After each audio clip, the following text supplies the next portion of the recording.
attention now to the Auburn High Tigers. Coach Goolsby, Coach Ferguson, Coach Oliver, all three joining us again this week. Coaches, how are we doing? Doing well. How about Absolutely. Doing fun. I'm not doing as well as you guys, I don't think. but it's it is a good week. So let's look back at Friday night, 38-33. You guys improved to 6-0. Good win. I know. We've talked in the past. You guys don't really pay attention to the rankings, but I'll say it for the folks out there: the new #1 team in the state of Alabama in the ASWA rankings is the Auburn High Tigers. Walk us through what went down Friday night. It's a heck of a ball game. Yeah, it was crazy. I know that. It was just what you thought it was going to be. Crazy environment, two good teams. It reminded me a little bit, we taught our kids about the Alabama-Georgia game. I know it started different, but, it was just two high-level teams that just kept fighting and kept playing, and it came down to the end, and that's kind of how we thought it would go, We thought it would come down to the end, and it did, and, it just turns out we made a few more plays than they did, and we got out of that place with a W. That's a tough place to win. Yeah. So, obviously – we weren't happy with 33 points on the board, but you beat the #1 team in the state, and they got athletes and good dude calling plays, and we've all been in that place a bunch of times and came out with an L. So, however you can come out of that place with a W, you'll take it. So, yep. When you look at, I'll start with the defensive side of the ball, Coach Goolsby. When you get into a chess match like that, what's going on through your mind? Can we just get off the field? Can we just get a stop right here? They do a good job of scheming you up, and they know where their athletes are. And, it was a chess match. We had to make, I felt like, 1 billion different adjustments during the game. And, they hit us with a play or two that they'd not ran since the first game of the year, and they'd only ran it a handful of times. And credit to them, they pulled it out, and we didn't do a good job of seeing it at linebacker. And but our kids fought, and that was really probably the biggest adjustment. I think we got kind of shocked a little bit in the first half, and at halftime we just kind of told them, guys, this is two really high-level teams. You weren't going to come in here and shut them out. Just go out in the second half and battle and fight and give ourselves a chance, and get the ball back to our offense as many times as we can. And they were moving it up and down the field and scoring points. And, so I know I was mentally exhausted at the end of the game because there was so much going back and forth and talking and adjusting and what do we want to do here, how we want to do this. So it was fun. I don't think I would say it was fun if we had lost the ball game. Yeah. You know what I mean? I compare it to it feels like you take just the hardest ACT test of your life for 4 hours. You're just sitting there and just trying to figure out what the heck's going on. As Goolsby said, Coach Nix is a great play caller. He's really, really good at what he does. He's coached at the highest level of college football, and he did a really good job of scheming us up. And they have a lot of really good players over there. Their offensive line's, a veteran offensive line. They've got a quarterback that can really dish the ball out really well. Got a receiver that can just blow the doors off of you, and they've got a bunch of young receivers that get in space really well and make some plays. And a daggum running back that I think more colleges need to be on because he's really stinking good. Mm-hmm. So it was a very, very tough fight out there, but it was great to come out with a victory, even though it didn't look the way we wanted it to look. And then on offense, you guys put up 38 points on a Central team that is not giving up a lot of points this year. What was the key behind that? Just distributing the ball. I say the same thing every week. We got to make them defend the field. And I think we did a pretty good job of that. We were able to throw it for over close to 200 yards. We were able to run it a good bit. They did a really good job in the run game. But I think we did some things in the passing game to offset those things. I thought our receivers did a really good job, and tight ends, blocking on the perimeter in the run game. They did a really good job running routes, finding the open spaces and the gaps, and we caught a couple plays over the top. Big-time catches made in that game also. Omar also with some big runs, key first downs late in the ball game. Even Kilgore had to pull it down and get some key things. It's going to become your time at some point in time to do something, and I thought our kids did a really good job of doing it when it was their turn to make a play on Friday night. Mm-hmm. When you guys, sit back and you get a chance, Coach Goolsby, you mentioned, being mentally exhausted after that one. When you sit back and get a chance to look at that film, what are some of the things that you saw that you were extremely proud of your guys for being able to handle? Yeah, I thought our defensive line controlled the line of scrimmage all night long. I was encouraged that when I watched. I texted our defense staff on Saturday. I was really encouraged. I thought that we controlled the line of scrimmage all night long, and I thought for the plays that we had worked on defending all week in practice, we really did a great job on that. I think it was the one little scheme they pulled out on us that we just did not do a good job of seeing that and fitting that, but then it was not a physical thing, right? It was a thing that we can get out there and we can coach and correct, and that made me encouraged when I watched it, and I thought, man, our D-line did a great job. Like they which is, we've been harping on them all year long, right, about we're gonna ride y'all as far as we can go, and we played in the biggest game of the year against a huge offensive front, and they held their own, and more than held their own, in my opinion, all night long. So I was extremely encouraged when I watched that, for sure. Offensively, to me, it was us being consistent. You come out and you put together a good drive, you go down the field and you score, and then now you see your defense struggling a little bit, and now you got to answer back every single time. You don't have time to have a rough drive. We only ran 18 plays in the first half of that game, and I thought that was really big by our kids. The other thing I wanted us to do is to sometimes you come in those games and you kind of sit around and wait for something to happen. And I really wanted us offensively to come out and start striking early. I wanted us to play fast. I wanted us to be the aggressive team offensively towards their defense, and I think we did that. And we upheld that throughout the game. I thought that was really key for us to stay on the offensive. I know that sounds weird, but we needed to keep attacking them and not let them bring the punch to us, and I was really proud of our kids for doing that. When you look at this, this game, obviously it was a big game and big implications when it comes to who ends up winning the region here in the next few weeks. But in the end, it's a regular season game. You've still got 3 region games to go. What was the message after that one for the kids to say, hey, great win, you beat a very good opponent, but we still got 3 weeks of this to go? Yeah, I mean, you said it. That's basically what Coach E told them on Sunday. And to the kids' credit, they didn't come in like expecting a celebration. I mean, they came in and just did their thing. We went and split up, watched film, and then we went and conditioned and lift, and they went home, and we came out and practiced this week, and there was no, hangover or lull or anything like that. So to their credit, we didn't really have to go out there and preach that. I mean, they know what's coming, and they know we got Carver in a couple of weeks, and we got a big region game with Smiths, and then we got Dothan, and they know what's coming. I mean, so they handled it pretty well, I thought. Yeah, I was talking to some of the offensive guys, and I was like, it's pretty simple. You got to remember what was your ultimate goal. Was it to beat Central? No, the ultimate goal is to win the state championship. Okay, and as far as that concerned, we haven't done anything yet. Now we've put ourselves in good position moving forward. But yeah, I agree, Coach Goose. I thought our kids handled it very well. I thought even Friday night, like it wasn't over the top.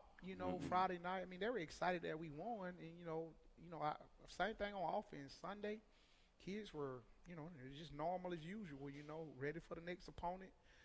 So we got things we trying to do, man. So I think our kids are following suit with the way I feel like our coaching staff is approaching things. When you prepare for a game like this, which seems like every week you guys in this region have to, do you focus more on maybe mismatches or do you focus more on do what we do and execute it and keep pushing it? Yeah, I think it's for us. It's just to be consistent every week. We were really worried about us. You go into any game, obviously they're going to have dudes on the opposite side that are a lot better. Maybe given week they might outmatch us in a certain situation or a certain position, but we're not necessarily focused on that. We're more focused on ourselves and just trying to execute what we call and what we do all the time. We talk about it in practice. We go against our offense. We know their tendencies. They know our tendencies. So we see good players all the time. It's not about necessarily winning in practice. Is about executing, and I think that translates into the game. So no matter how much you're outmatched in terms of athleticism or star rating or whatever the heck you want to point to, we can go out there and play with heart and execute it. So I think for us, that's what our culture is built on. That's what our program is built on is just hard work and just execution. So I think that's the main focus for us for sure. Good deal. And so before we flip the page now and get away from Central, offensive, defensive players of the week for you guys. I think defensively, I got to go with Carnell Jackson, Jr., big nose guard, junior, 6'4", what is he, 315? Yeah. But I think he's probably bigger than that. And, we challenged him a couple weeks ago after the Opelika game. He had a couple plays where he played just lights out, and we challenged him to let that be his standard. And he's really played well the last 3 or 4 weeks or however long that's been. And he just controls the middle. I mean, just destroys the middle of the offensive line. So, I don't really know his stats. Like D linemen, a lot of times they don't get a lot of stats. But goodness gracious, he makes a lot of plays. So, offensively, Peyton Plott, 6 catches, 150 yards, 2 touchdowns.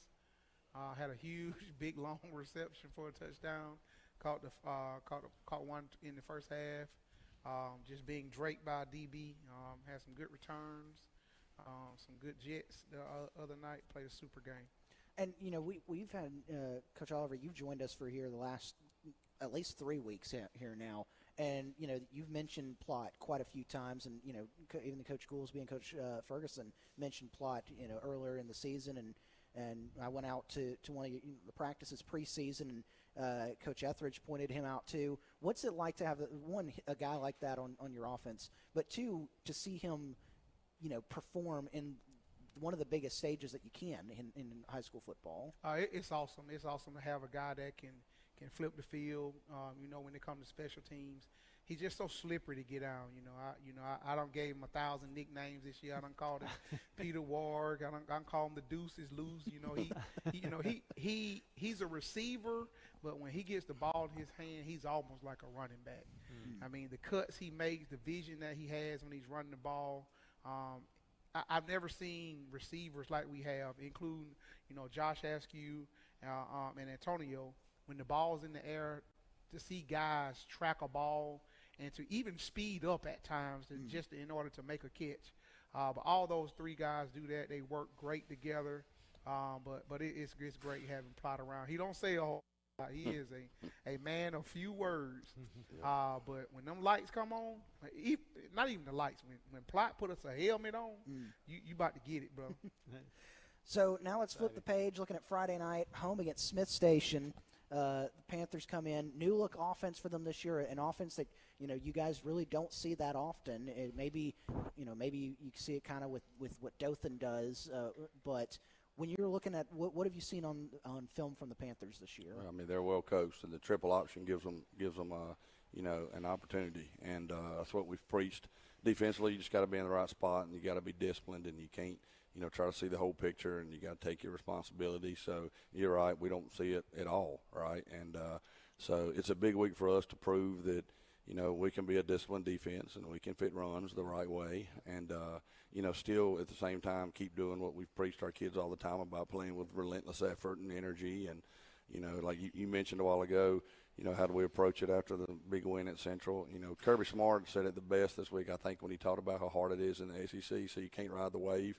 He said, because you'll be up and down. You just got to kind of stay right here and just try to keep being consistent and keep getting better. And that's what we're trying to do. That's what we told them. Like, keep sharpening your sword and just get ready for things that are down the road. But now they're well coached, and that scheme gives you a chance, and you got to be disciplined against it for sure. Defensively, they play a bunch of kids on defense. First of all, they're gonna give you a multiple looks in the backfield on the back end. They got some really good linebackers. I think they got a kid that may have been a running back at first that's playing linebacker for them. That's pretty salty, and they have one of the hardest hitting safeties that I have seen on film this year. That number 9 back there, he's a returning starter. He will strike you coming downhill. And they got a 78 on D-line that's pretty good too. So same thing. We got to be consistent in the way we play. We got to come off the bus in attack mode. Tempo and all the things that we do. We got to make them defend the entire field, and hopefully we come out with the win. And then other side of that, Coach Goolsby, you kind of answered it there, so I'll direct this more toward you, Coach Oliver, and the offense. When you look at yourselves, what do you have to do to get the win Friday night? We got to be consistent. We got to be consistent in our play. We got to make sure that we're crisp in our route running and getting to the depths of our routes. Kilgore got to keep doing a great job of making all the correct reads. And our O-line got to be very good at communicating. I think if we do those things, we should be okay. So Friday night, Auburn hosts Smith Station. Anything else going on at the stadium on Friday night besides the game? Lord. Homecoming Friday night, Man, we've gotten a few homecomings here tonight. So, well, that leads me to the next question.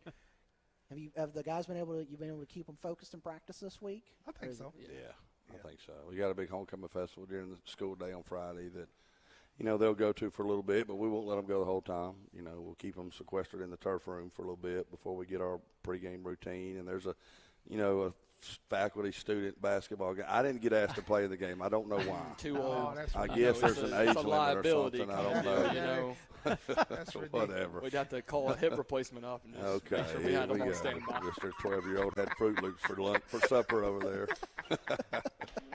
But I didn't get asked to play in it. But you are playing in it, right? I am. Yes, I am. I'll Who's tell you got this, the hardest lick I took through playing football and everything in high school was from my assistant principal in our student faculty. He threw an elbow and hit me in the head, and I didn't think I was going to get off the floor. Well, our offensive coordinator's playing in it too, so somebody may catch an elbow from way. Yeah. I'm going to try to throw him a lob. We'll see what happens. He's going to bring it down. Yeah. I was about to say, who's got the best jumper? It's got to be Go Way. Yeah. Yeah. Or plot. Oh, I applaud True. too. Plot. Plot playing too? Yeah, heck Oh, yeah. man, students in trouble. Yeah. Students are in trouble. My job is to dish the ball. I'm not putting a lot of shots up. You're just out there distributing. Yeah. Let everybody else go to work. Absolutely. The less I shoot, the better. Well, that sounds maybe more fun than going to a football game. When is that? I'm going to have to show up for that one. Friday afternoon. I know the 2:30. time. Yeah. Well, we'll have to see if I can get away and get up there. But homecoming Friday night for the Auburn High Tigers. Get your tickets early. Go fan, and hopefully you can get some at the gate. But don't recommend it. Go ahead and get tickets early on GoFan. It is a Lee County rival, Smith Station coming in, so you know they're going to travel well, as the Panthers do. And so, guys, thank you all so much for joining us this week, and good luck on Friday night. Thank Thank you. you, Thank you for guys. having Go us. Tigers. Have a good one.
From Auburn High School to the Pro Football Hall of Fame, I am DeMarcus Ware, and this is home of the Auburn Tigers.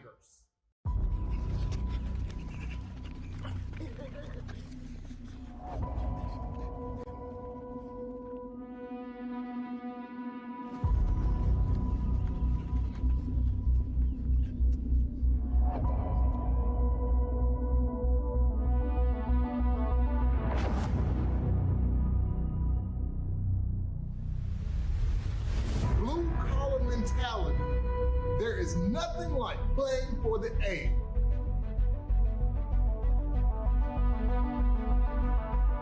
This A. We won't make it easy on you. In our house. Take no prisoners, leave no doubt. Take no prisoners, leave no doubt. We got to get pressure on the quarterback. You either got a seat at the table, you're on the menu, baby. Hey! Give a pregame speech. Right now, I'm going to just tell you that I love every single one of you. We had a great fall camp. Now it's time to go to work, right? The road to Tuscaloosa starts today, right? I love every one of you. Play your tails off, no matter what, right? No matter what.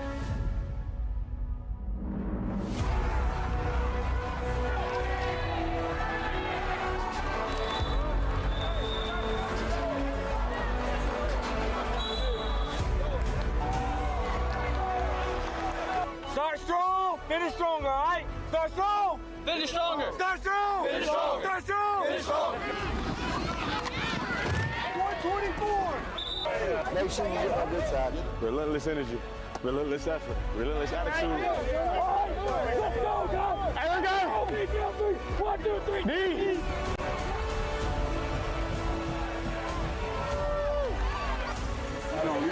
Somebody take over. Somebody.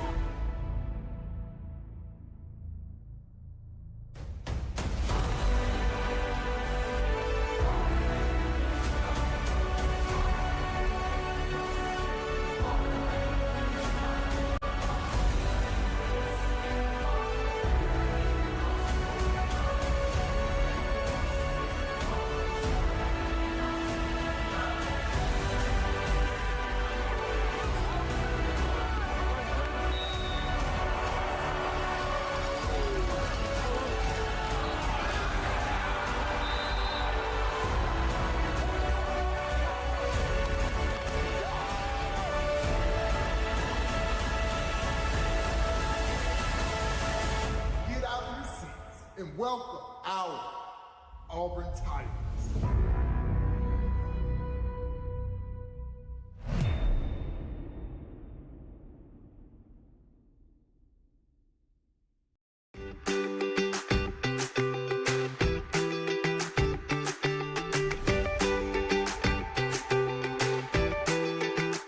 My name is Layla Simmons. I'm a senior this year at Auburn High School, and I'm so excited to be one of the nominees for this year's homecoming court. It means so much to me to be a part of this homecoming court, and I'm just so excited I get to experience this my senior year. I hope to gain new friends and a better understanding of the school.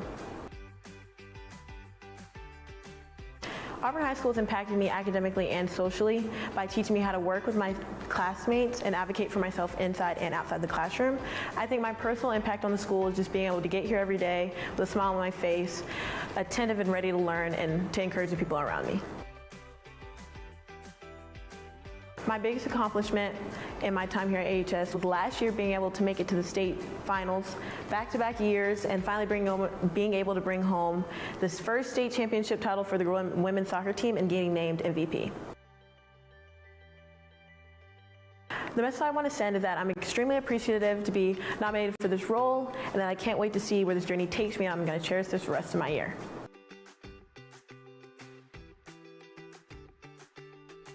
Hey, my name is Tanila Cobb, and I'm a senior here at Auburn High School. It just means I've been recognized by my peers for a positive reason, and it just makes my high school experience memorable. I hope to gain a sense of accomplishment and just take part in this tradition. AHS has shown me grace and mercy, which I'm forever thankful for. I've impacted the school by just sharing laughter and joy with this school. My biggest accomplishments would be excelling academically and being a part of the varsity cheer team that placed 5th overall in the nation.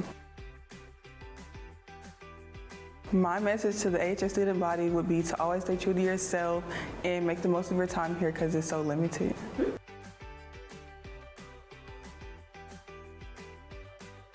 Hey, my name's Anna Skipper and I'm a senior at Auburn High School and I'm proud to be one of your senior homecoming court representatives. To be a part of the homecoming court is honestly just so humbling and I'm so proud because it's just such a blessing and there are so many wonderful girls that deserve to be in this role. So I'm just absolutely so humbled and excited. Every experience I've had at Auburn High School has just been another chance to grow and develop, and I know this experience is absolutely nothing short of that. So I honestly just hope to gain a new perspective on the people and the community of Auburn High School. Auburn High School's impact on me over these last 4 years has truly been immeasurable. Whether it be through the teachers and the connections I've built with them, they've just poured so much into me and invested so much of their life in so many ways in my 4 years at Auburn High School. And I would say my impact on Auburn High School is hopefully just through the friendships and connections I've built and just showed the same humility and grace that I've also been so graciously shown through my teachers and peers over my last 4 years.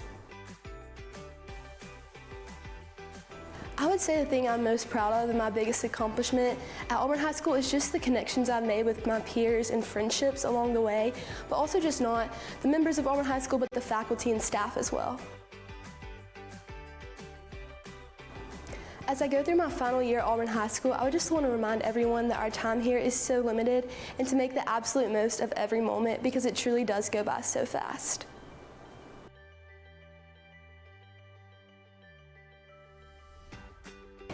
Hey y'all, my name's Ellie Warnock and I'm so privileged to be on the homecoming court this year.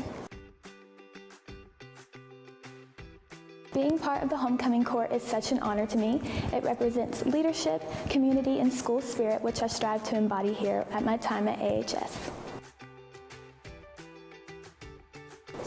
I hope to gain a deeper connection with my classmates and school community, as well as stepping out of my comfort zone, which will help me grow as an individual. I would say that AHS has impacted me to become a more driven individual, and I would hope that my impact to Auburn High School has been to create a supportive and inclusive environment with my classmates. My biggest accomplishment has been balancing my work-study program where I'm hoping to achieve my esthetician license all while keeping up with my academic responsibilities. We are truly blessed to be a part of a school such as Auburn High School. Our school system does an exceptional job creating opportunities for you to be successful, so it's very important to take advantage of those.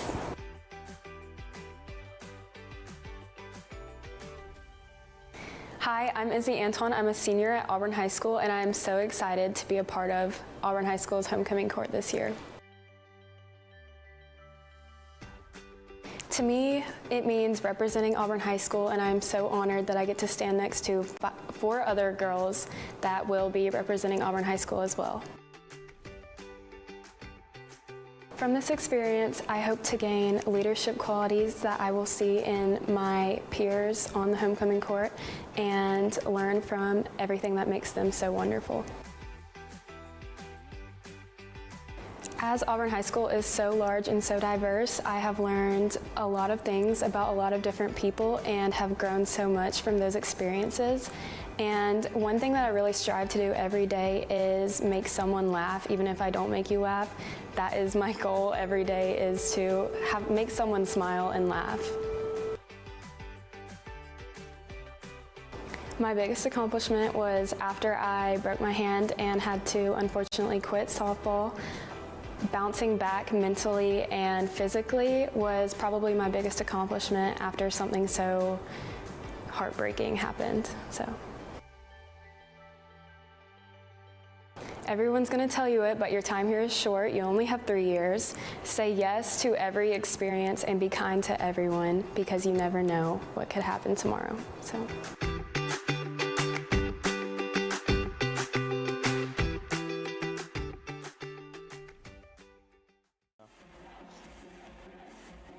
Kilgore with Mapson in the backfield.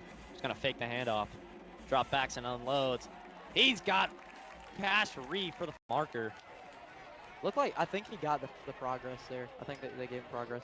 It's going to be a pass down to Askew, and he trips at a defender. Honestly, you could use Peyton Plott as a running back too if you wanted. Kilgore going to drop back. He looks over the middle. He finds Antonio Welch. He's still on his feet right around the 12-yard line. That set him down to 12. So 1st and 1. Peyton Plott in motion. It's going to be jet screen. Peyton Plott right up the middle. Touchdown, Auburn. We see teams try to draw other teams off sides on 4th downs, but I don't think this is the case with Jag. I think, yeah, they're actually going to go for it here. Going to be a good snap. And Rogers dropped. It's going to be defense did a good job on that drive.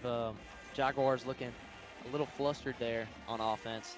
A few bad snaps, and I mean, tripping up your running back in the backfield isn't a great start, but yeah, I mean, when you're playing the number 2 team in the state and you're already 0-3 on the season, you're definitely going to have some nerves going into this one.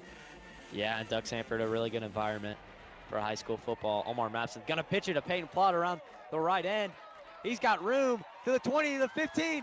Peyton Plott, 2nd touchdown. 2 rushing touchdowns already for Peyton Plott in this game. That is just too easy for the senior wide receiver. And a nice play call there from the Tigers. Great job there. The Tigers blocking. You know, usually so far this season we've seen some holding calls on those jet sweeps, but right there.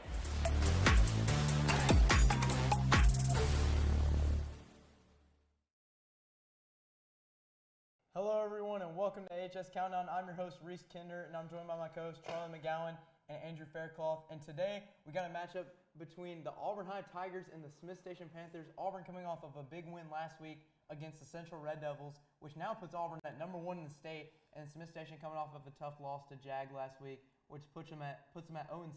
So Smith Station not having one of the best seasons on record these past few years. So now let's start off with the Smith Station Panthers. Smith Station is 0-7 on the season and 0-4 in Region 2 play so far this season. To put into perspective how tough this season has been for them, they've only scored 51 points on offense this season, and that is the lowest amount of points scored by a high school football team in Alabama so far this season.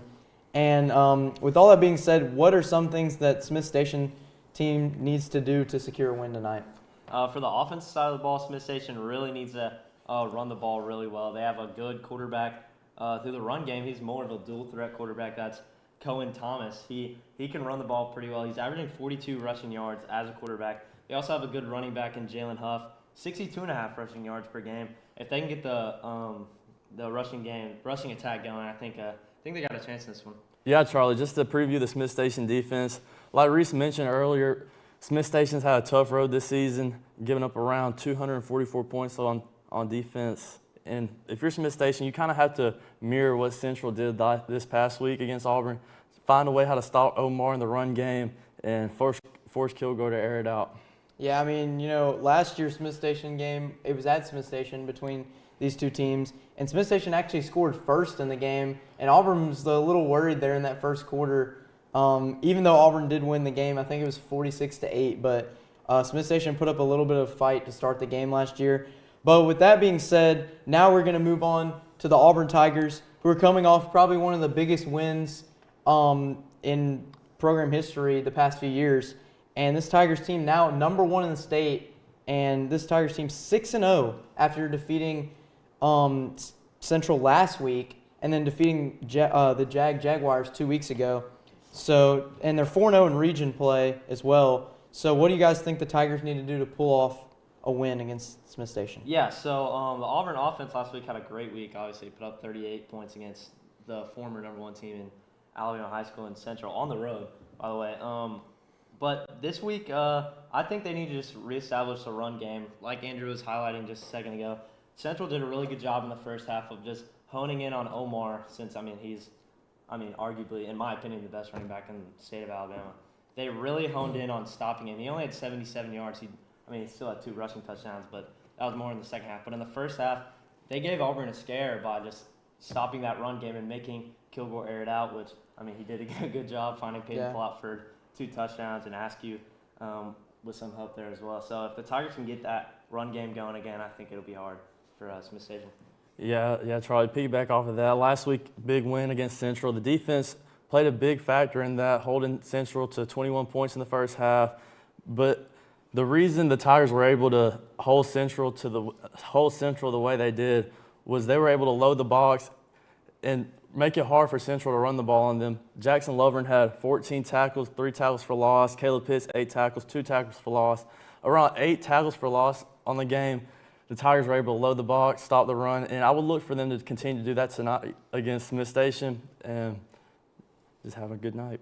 Yeah, I mean, honestly, you feel like last week against Central, the Tigers defense was really able to come up with some big stops, especially that 4th and 1, where a lot of people thought the game could have been over if Central got that, and they possibly would have went down and scored, went up 2 scores. Everybody was kind of nervous, but luckily the Tigers defense was able to get a stop there. And then Charlie, as you mentioned, the Tigers offense has just been incredible this season, with Jackson Kilgore having arguably one of the best games of his season so far this year.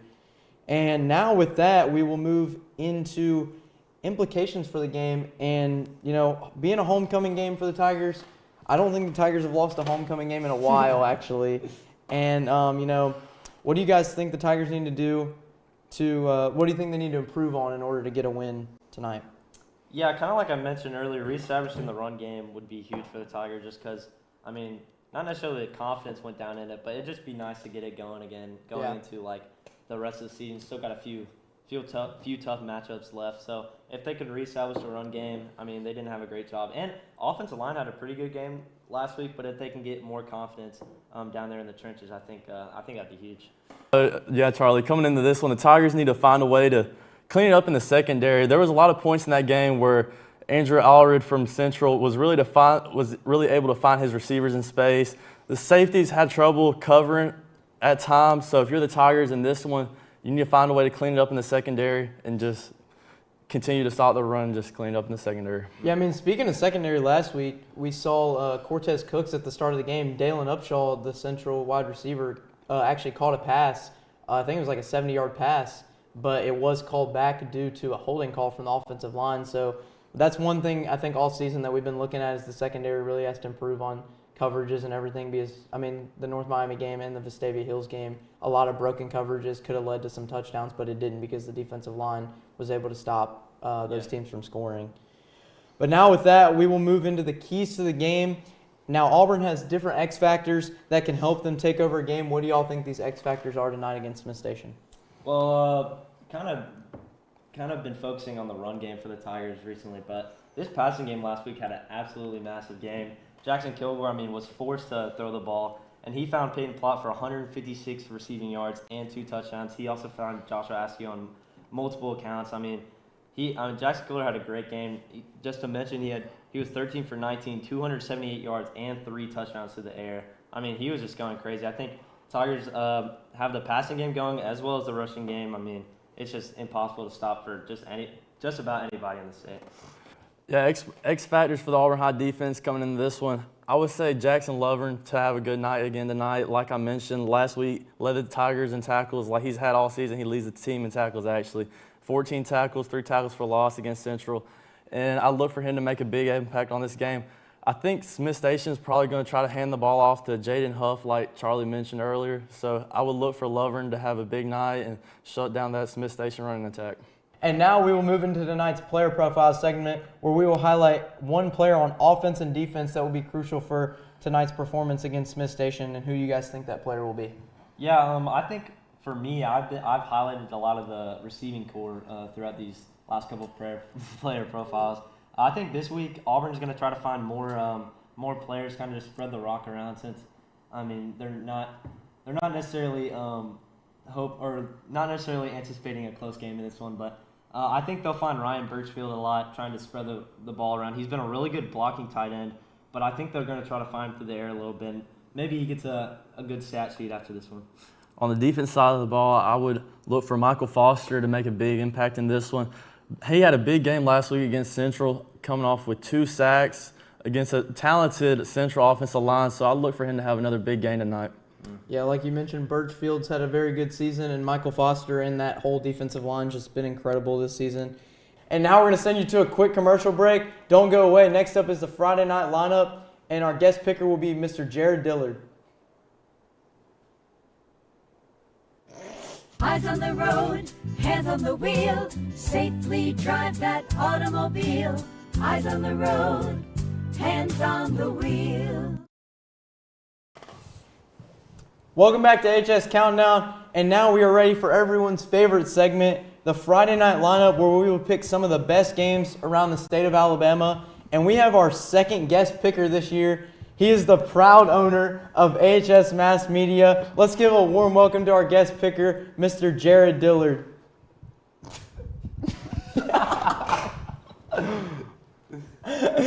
Well, with that being said, we will now move into our matchups tonight.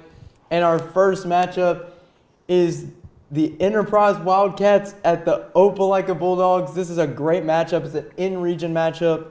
Opelika, 6-1, only lost to Auburn, and Enterprise 4-2, actually one of their lost to Auburn. So both these teams have a thing in common. They lost to Auburn. So with that being said, who do you guys have in this game? Yeah, really two talented teams, like you said. Auburn went on the road to Enterprise and handled them pretty well, and they went to they're at home against Opelika, and Opelika played a really good game.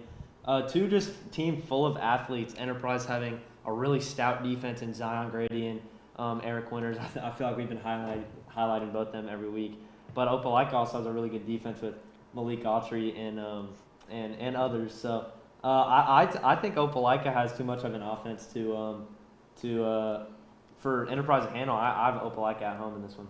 Yeah, Charlie, I'm had to agree with you. But this is going to be a very competitive, arguably the most competitive game we have on this slate this week. I think Enterprise comes into this one a little desperate for a region win. They picked up a big win against Carver, but they dropped two close ones against Auburn and Central.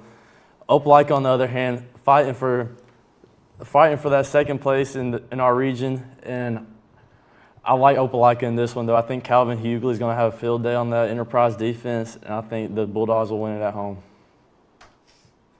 Dillard, who do you have? It's easy. It's Opelika. Next game. This guy. A little change of scenery for our guest picker this week. But I'm gonna go with you guys here. I'm gonna go with Opelika. I'm gonna go with you and Dillard, Andrew. I'm gonna say Opelika gets a win, and I think this Opelika team, very good team, and I mean just a lot of high-powered offense on this team. Just a great overall matchup that we have here in this first matchup that we're picking. But with that being said, now we'll move on to our next matchup. This is 6A and 7A. Prattville recently moved down to 6A this season, but is Prattville at Hewitt-Trussville. Hewitt-Trussville is number 9 in the state, and I mean this is a great matchup. Prattville really unexpected with the way they started. I believe they started 4-0 on the season. And Hewitt-Trussville, good as always, 5-2 so far, and actually might be one of the teams that Auburn has to face in the playoffs this season. But with that being said, who do you have between Prattville and Hewitt-Trussville? Yeah, another really talented matchup here. Like you said, Prattville with a really hot start with starting 4-0, and I mean you have Hewitt-Trussville on the other side who's just played really good games so far. Hewitt has a really good defense, and I mean they played a really good fight against Thompson last weekend. And they lost to Hoover, but that was a pretty close game as well. I think Hewitt, honestly, is a really sleeper team to watch out for in the playoffs. I think Hewitt handles this one pretty easily. Yeah, I'm going to agree with you, Charlie. Coming into this one, Prattville, a historically good program, multiple state championship appearances in the early 2000s. But I think they're just now finding their footing. They had a couple rough years here recently. I think Hewitt is going to take this one at home. Hewitt is a very talented team, very talented defense who hasn't given up over 16 points in a matchup all year. Lost to two good teams in Hoover and Thompson, both close matchups, possessions away from being undefeated. So I like Hewitt in this one. Dylan, who do you have? I keep forgetting Dylan's here. Well, Reese, defense wins championships, and that's definitely something that Hewitt has. And every time I've seen Prattville against Auburn, offense something that they don't have. So I'm going to go with Hewitt-Trussville with the big win. Yeah.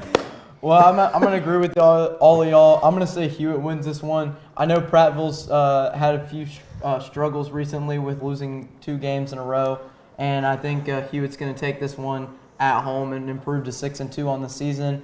But with that being said, now we will go to probably one of the bigger in-region games this week. Obviously last week Auburn and Central was probably game of the year, and one of the best region games we've seen in a long time.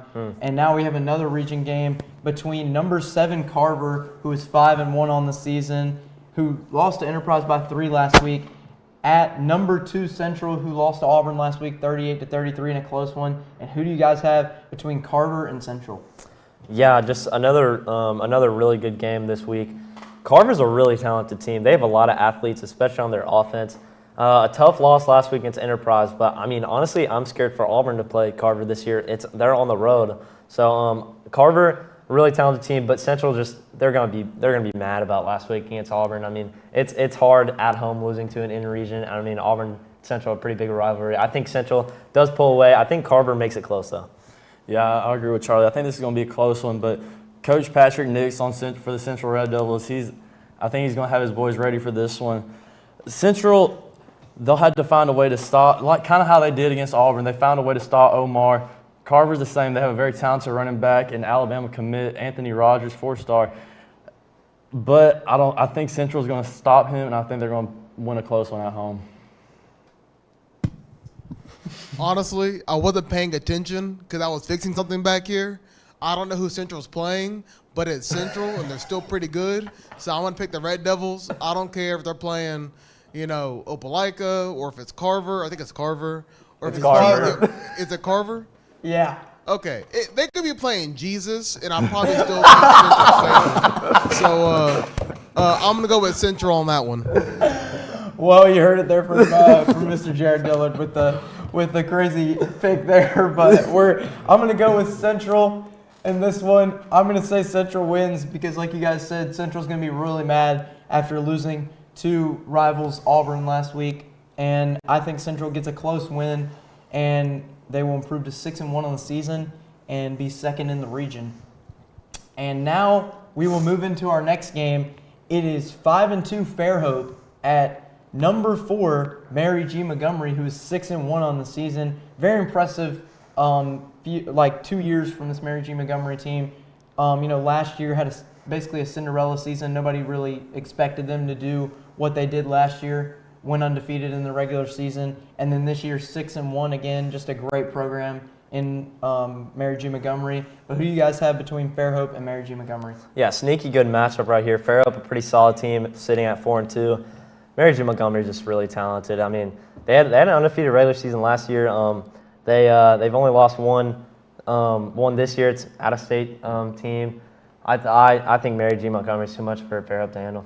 Yeah, I'm going to agree with Charlie on this one. Fairhope coming in this one, I think it's going to be a close game in region. Fairhope, like we mentioned, Mary G. Montgomery really had a chokehold on that region down there last year. I want to say Fairhope's going to come in and keep it close, but I think Mary G. Montgomery is too talented, and I think they're going to run away with this one at home. Well, Dillard, who do you have?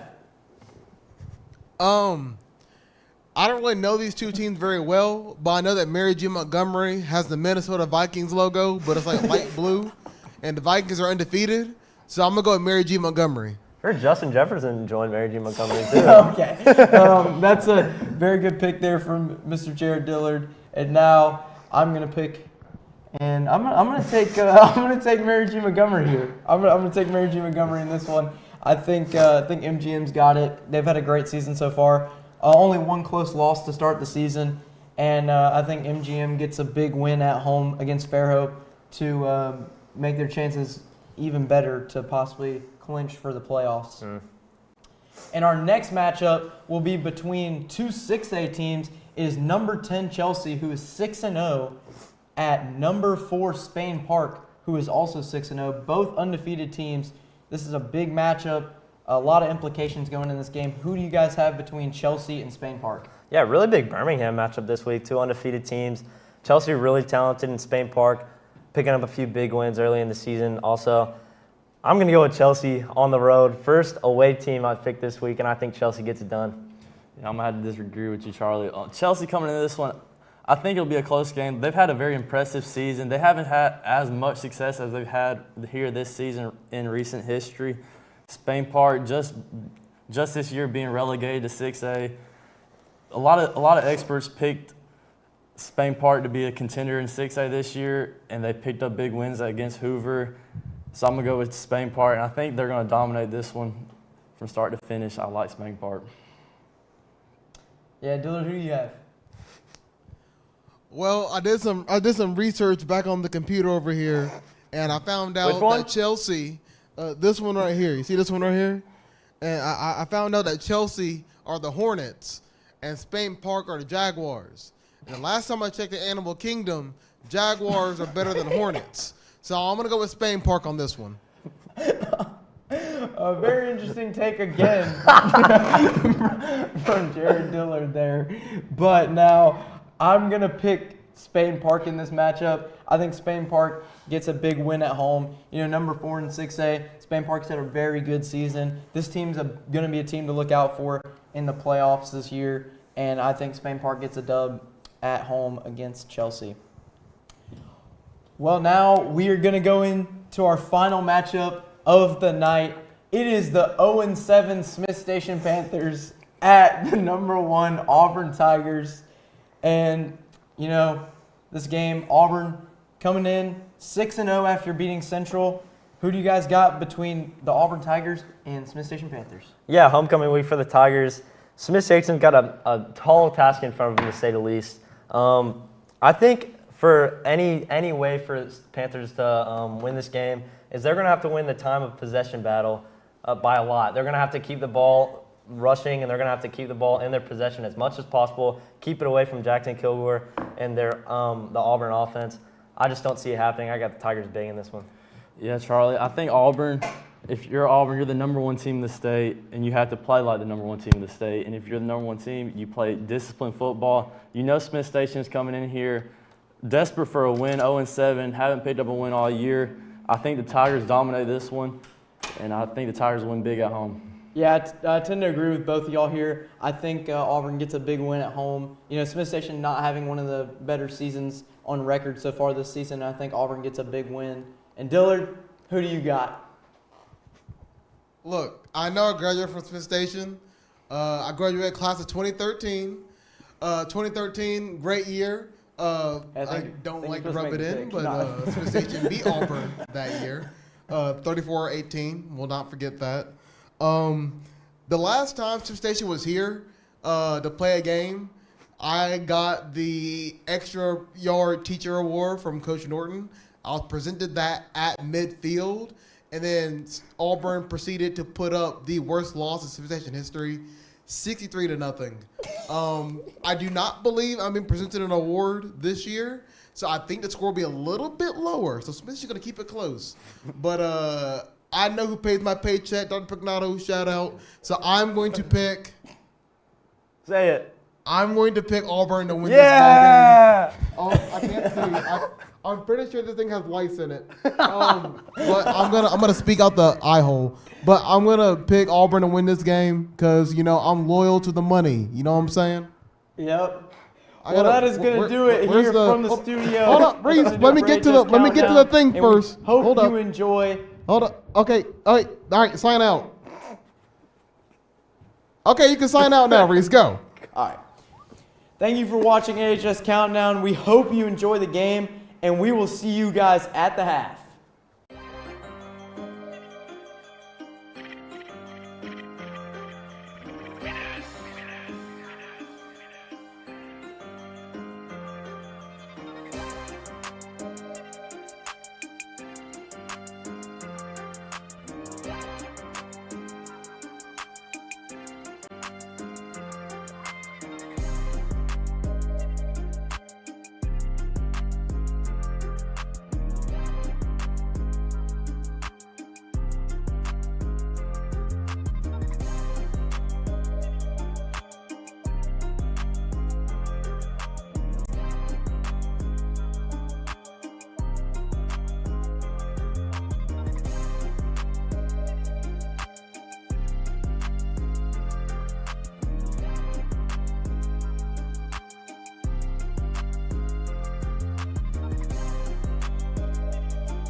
All right, you got it, dude?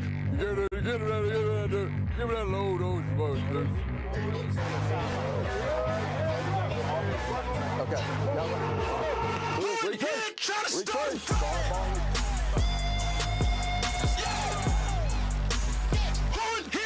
start him.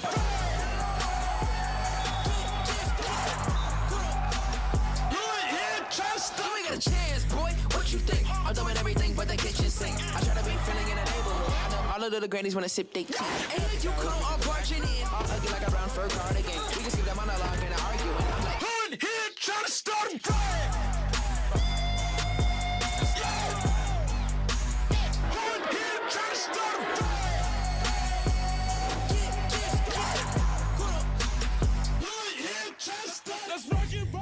You go out there and you play for the A.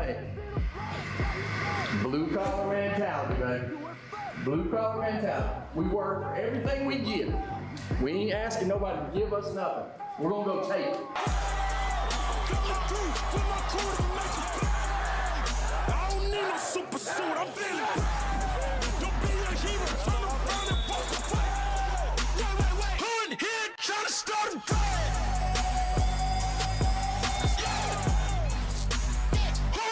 trying to start.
This atmosphere right here at Doug Sanford is as good as it gets in high school football.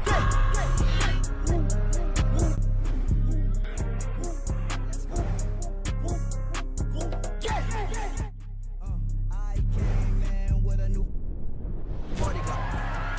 On a milli run. I'm with my boys and no, we do not milli run. Funny money, no this.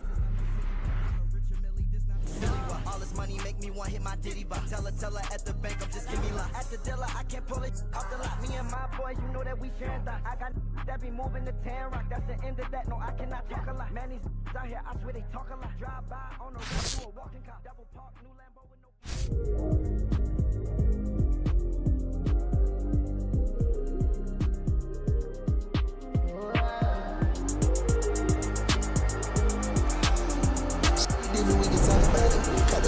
Killin' ain't walking at it.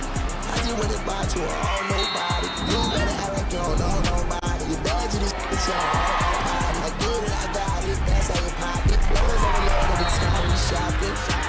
Everything exotic. I took it way past just London. You even said that was nothing. I ain't got ties, you cannot get in. She's just a 5, she cannot get in. I've been clear diamonds on all my friends. First seat ride, got the vibes packed in.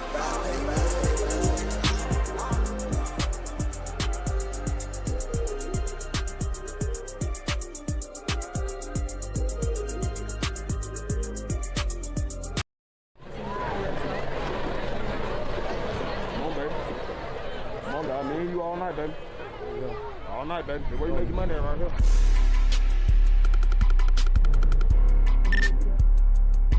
Gang time.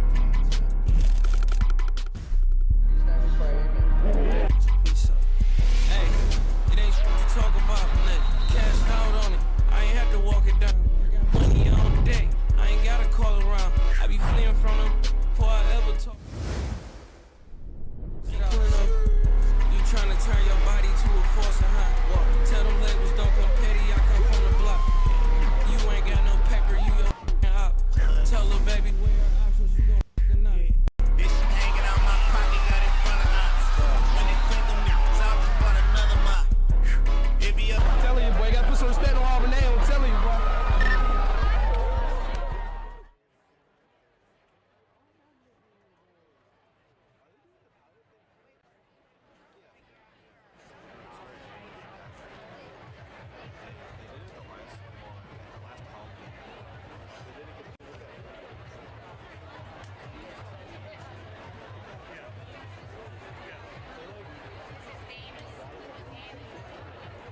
Gentlemen of fortune, on behalf of Dr. Kristen Herring, Superintendent of Auburn City Schools, Dr. Shannon Pignato, Principal of Auburn High School, and our fearless Captain, Director of Bands, Mrs. Deanna Marshall, we present the Auburn High School Marching Band.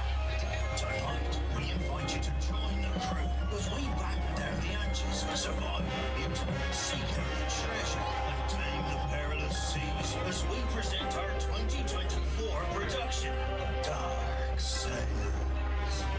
The crew will be under the field direction of drum majors Emma Stackers and Sam Tringo. Drum majors, be the crew ready?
Ladies and gentlemen, the Auburn High School Marching Band.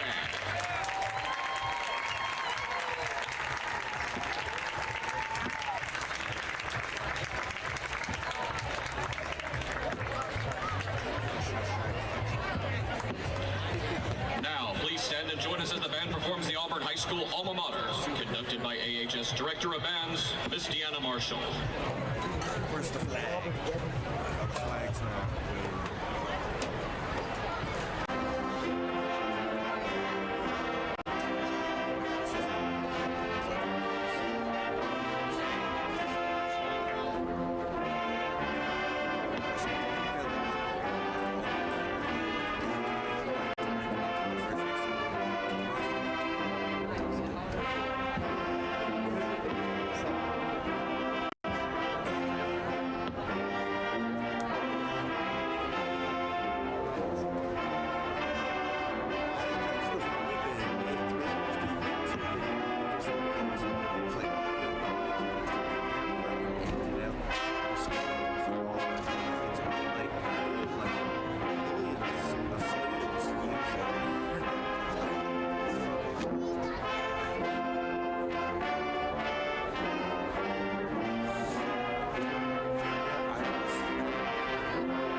Presenting the color in tonight's game is the Auburn High School JROTC Color Guard. The commander of the Color Guard is Cadet Randy Mangandi Bonilla, who is carrying the United States flag. The Alabama State flag is carried by Cadet Jackson Hall. The guards are Cadet Ethan Anela and Haley Cash. Please remain standing as we honor our nation with the playing of our national anthem.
For tonight's game, number 48, Braden Whale, number 24, Nathan Malone, and number 84, Ethan Monka. Captains for the Auburn Tigers. It's made up for the senior class of 2025. Representing the seniors for the coin toss will be number 3, Charlie Ward.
Station will receive.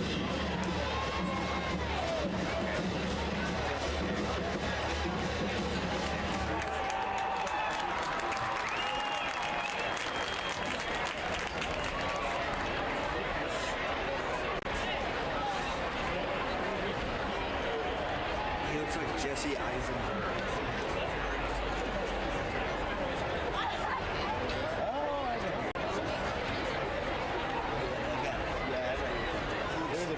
Just like him. It's like a little more buff. When I first saw him, he was like junior. I was like, oh my god, it's just a big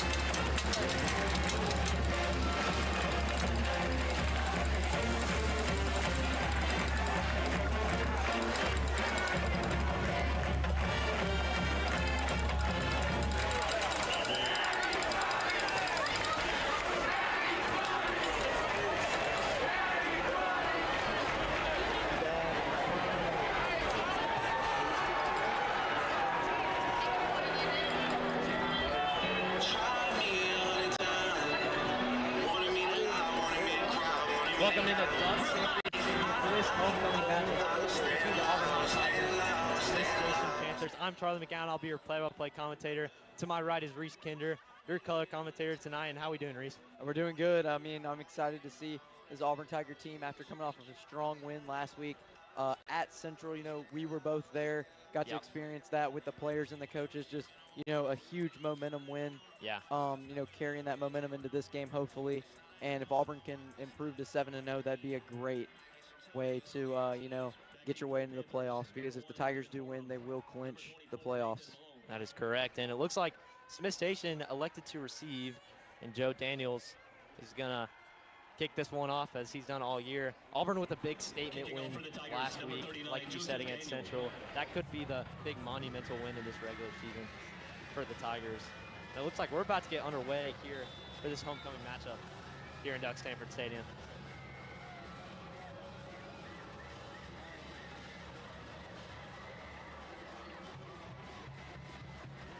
Kick is off, and it's going to be short. Panthers going to be able to take it out. And he's got room around the right side, and he shoved out of bounds right around the 27-yard line. Yeah, I mean, the Smith Station team so far this year, you know, not having the best start at all so far this season. 0-4 in region play. You know, lost a lot of games by huge deficits so far this season. There was actually a period a few weeks ago where there was back-to-back games where they scored 0 points. So, you know, the Smith Station team going to have to get it going early and get on the board. Yeah, this Smith Station offense led by quarterback Cohen Thomas, a dual threat quarterback. It might be a little difficult for this Tiger defense to stop. He has 62.5 yards per game on the ground. I'm sorry, that's their running back Jalen Huff, who is in the backfield currently. And they run a sneaky triple option look, which will be interesting for the Tigers to handle. Thomas throwing right away, and it's going to be a screen pass. And it's going to be a first down for the Panthers right away. Yeah, you know, like I said, if you're Smith Station, you want to make a statement early. You want to get the ball and go down and score. And, you know, great start there by Smith Station, as you see right here. Just gets in that coverage and then is able to break out of it and get the first down. Yeah, that was Caden Jackson on the catch and run. And nice start from Cohen Thomas to start this drive. As that triple option look here on second first down. Thomas going to keep it himself, and he will get the first down this time. It was a second and short as he was taken down by LaMichael Gunn. There's a flag on the play. Cohen Thomas on the carry around. First down Panthers. There is a flag. Let's see what the flag is. It's going to be against the offense. They'll be coming back. Yeah, it looked like a holding maybe on that.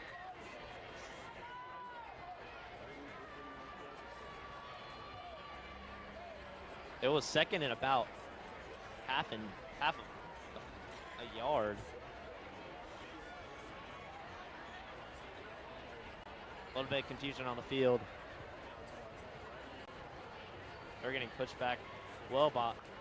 It'll be about repeat second down and about 6. Holding on Smith Station. Yeah, like I said earlier, this Smith Station offense runs a triple option. And it's very difficult for defenses to handle. Yeah, I mean, we kind of see Army and Navy, you know, in college football run that type of offense, and it really works. Smith Station right at the gate. The triple option works to perfection. It's a foot race. And Panthers on the board first. Touchdown, Smith Station. That's what you wanted right there. You wanted a big statement play to start this game, and Smith Station got that right there. Just a huge run, and like we mentioned, the triple option really worked right there. Tigers defensive line really confused, and, you know, you're not catching a guy like that right there. LaMichael Gunn almost got him right there at the end, but just not enough. Nate Malone from his own 34-yard line takes it to the house. Smith Station on the board first. And the kick is blocked. It'll be 6-0 with 11:13 to go in this first quarter. Wow, that was unexpected. Yeah, I mean, you know, like I kept mentioning, you needed that to happen for Smith Station. Now, on the defensive side of the ball, you're going to have to go out there, get a big stop, and, possibly go and score again. Because like we mentioned, this Smith Station team, it's really surprising to see them score this early because, I mean, if you look at their schedule, their first game of the season, they played Shaw and only scored 6 points. They played Valley, their second game, and scored 9. And then they played Central and scored 15, which is their highest this season. So, I mean, for this Smith Station team to get on the board early really means something.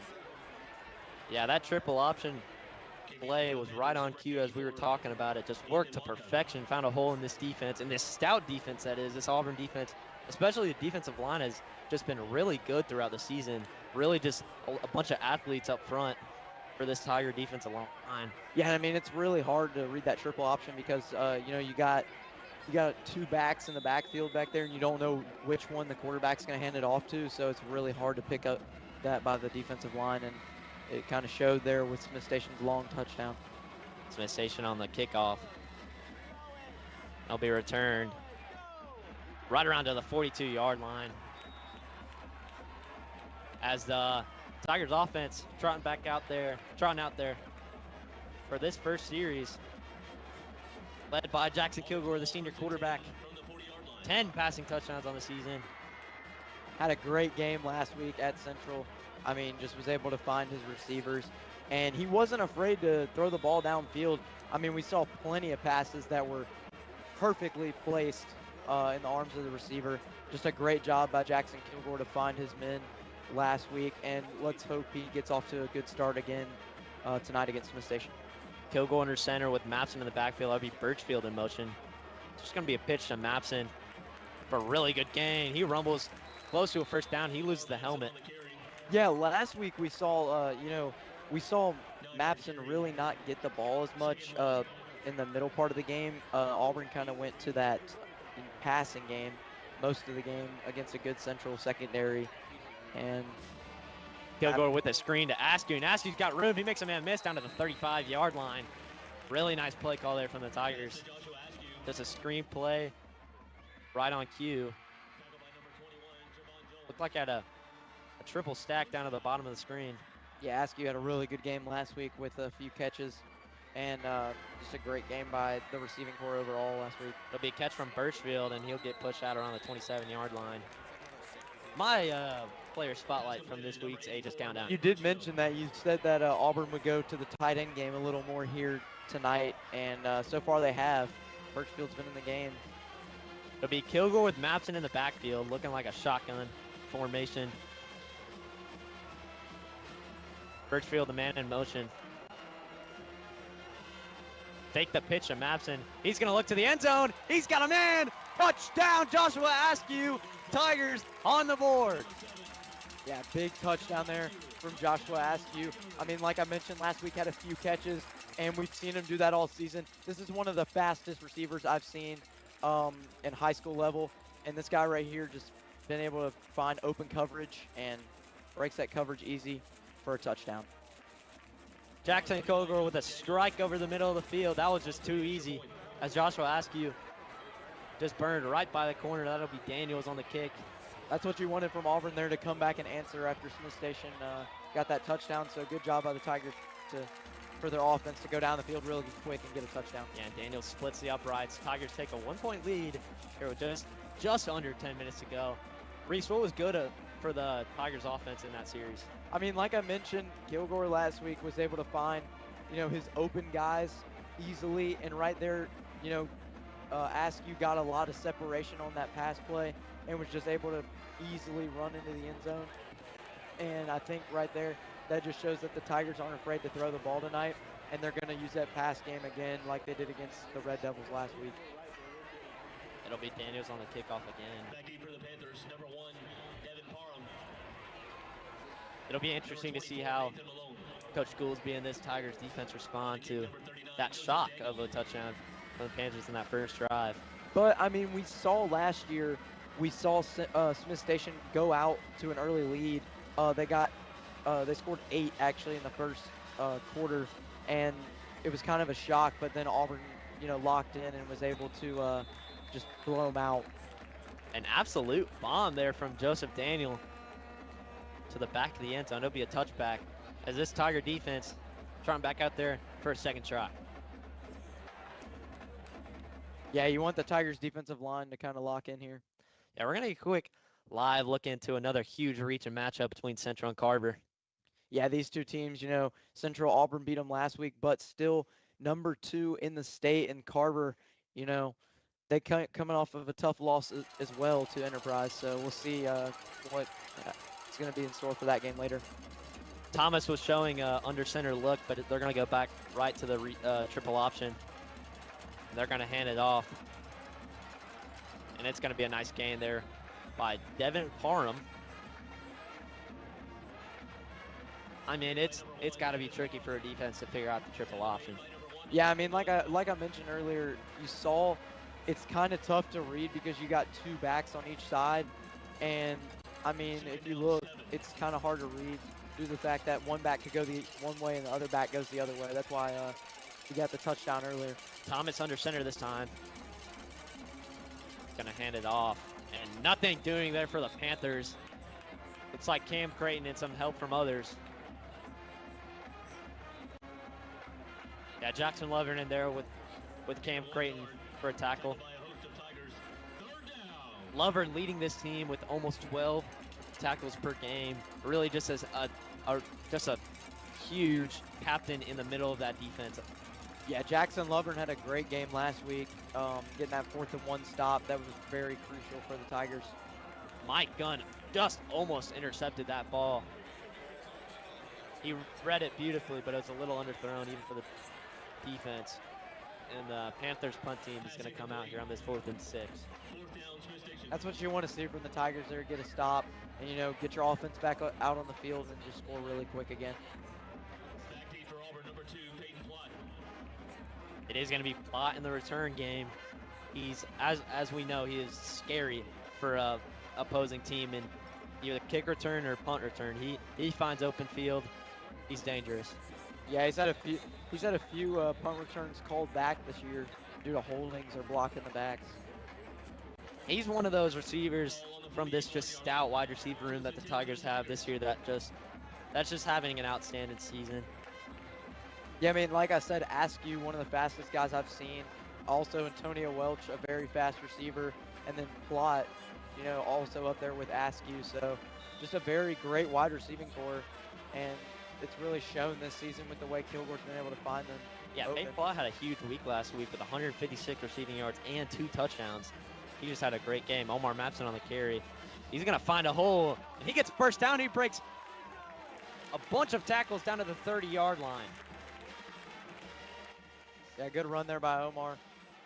You saw right here the O-line, just a great job of blocking, and Mapson was able to find a hole and just break a few tackles and get a big chunk of yards there for the Tigers. Now they're in field goal range. Man, it took the whole Smith Station team to get him down. Yeah. See, Kilgore in shotgun. Maps in the backfield. He drops back. He's got all the time in the world. He dances around. He looks to the end zone. He's got a man wide open. Touchdown Tigers. That's a Mark Basil with a little razzle dazzle. And we're rhyming here on this broadcast. Tigers up 13-6. That's what you want to see from Kilgore. And, you know, Basil was able to find his way open right there. Just nobody covering him whatsoever. You know, Askew was able to find separation last drive, and then Basil there able to find separation. So great job by this Auburn receiving core to find some separation and break the coverage. Daniels is perfect on the night. 2 for 2. Tigers up 14-6 with under 9 minutes to go. Really quick drive there from the Tigers. And a nice job there from the defense to just get a nice 3 and out after that tough first drive defensively. Looks like it's going to be a sack. Yeah, a really close game here early, of course. Yeah, I mean, you kind of expect that with these two region matchups here. With this region matchup, obviously, it's close, and I mean, these are two highly rated teams in the region, so this would be big for any team to get the win here, especially coming off of both of them coming off losses last week. Yeah, both of these teams, or this game individually, is just really big for Auburn, just because both these teams are also fighting for that #1 seed. Auburn hasn't quite clinched it yet, but a win against Central goes a long way, and they have Carver a little bit down the road, on the road. So that is one to keep an eye on, as Daniels is going to kick it for a touchback. Another good kick by Daniels. Yeah, he's been good all year. Yeah, I mean, Daniels just been great. You know, replacing Towns Magoo, who was here last year, just steps up in that role, and absolutely great guy. And Joe Daniels, he's just, I mean, we saw him, we had him on the podcast, and he's just a great guy, personality and everything. Yeah, we were at the Enterprise game on the road, and he had a tough time.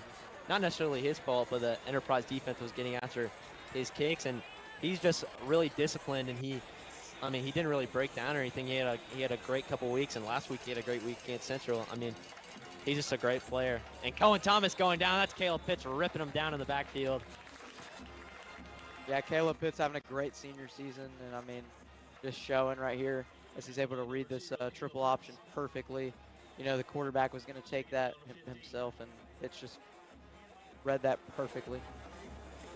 Caleb Pitts, the leader on this stout defensive line. He's got 2 sacks on the season. Yeah, he definitely forces a lot of QB hurries and also forces a lot of pressure. Yeah, he gets a lot of pressure on the quarterback. A little bit of jump. Thomas gonna drop back in the pocket, but there was jump on the line. Looks like it's gonna be a false start. Yeah, I think the O lineman fell or something right there. It looked like one of the Smith Station's O linemen fell.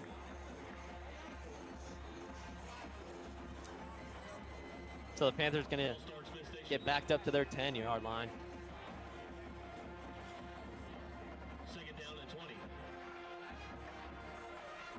Now, if I was the Panthers, I'd resort back to that triple option. Yeah, it worked that first drive. And I mean, the second drive wasn't too bad. Just, you know, that pass play they threw was kind of dangerous. Could have been an interception. Play clock winding down to 4 seconds. It's gonna be a pitch to Huff. And he doesn't get much. That's Jackson Lovern.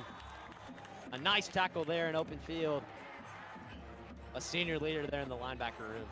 Yeah, good tackle there from Jackson Lovern, as you mentioned last week. Had a great game. You know, just showing out again this week for the Tigers. And now Smith Station forced with a third and really long actually, 3rd and 20 here for the Panthers. It's 3rd down. And I mean, if you look over this Panthers team in recent history, just hasn't been one of the best teams in our region. Always finishing last or second to last. Just hasn't really been good for Smith Station these past few seasons. Thomas going to drop back in this 3rd and long. He's going to take off, and he just throws it away. Probably smart into the 2nd row of the opposing bleachers, as this Panthers punt team makes their way out to the field for the 2nd time tonight.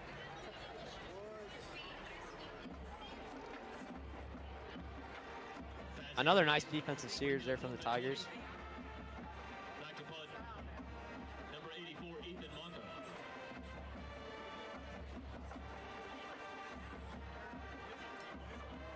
They're in dangerous territory here in their own end zone, punting this away.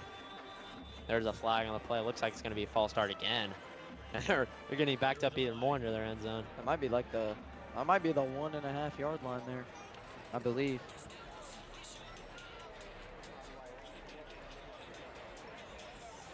Yep, false start. Yeah, he is backed up to the very back of his end zone. Yeah, and don't forget to check out the 9th grade football team, who will take on Opelika at Duck Sanford Stadium at 5 p.m. on Monday, October 14th. Renfro, it's blocked! And Cam Crane's gonna fall on it. That's a touchdown for the Tigers. We've seen that so many times this season. Great execution by the special teams there. Coach Smith put in the perfect guys to get that block right there. And we've seen Looks that like it so was many Ganston on the block. And Crane with a great job just falling on it. Another touchdown for the Tigers here in the 1st. Hey, it's always Alex Gampston tipping the ball, because he's tipped the ball to himself multiple times for interceptions this season. So Yeah. Alex Gampston again with another tipped pass. Yeah, Ganston with 3 interceptions on the year. Well, either tipped pass or tipped punt there in that situation.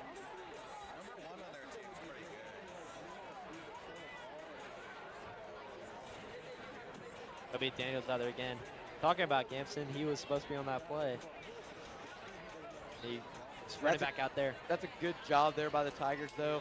You know, Daniels splits it. Early adversity with that score, obviously, from Smith Station kind of confused the players a little bit. But then, as you saw right here, Gampson gets a hand on it, Wow. Just tips right in the air. Cam Creighton in the right place at the right time, able to land on it, and the Tigers get a touchdown on special teams.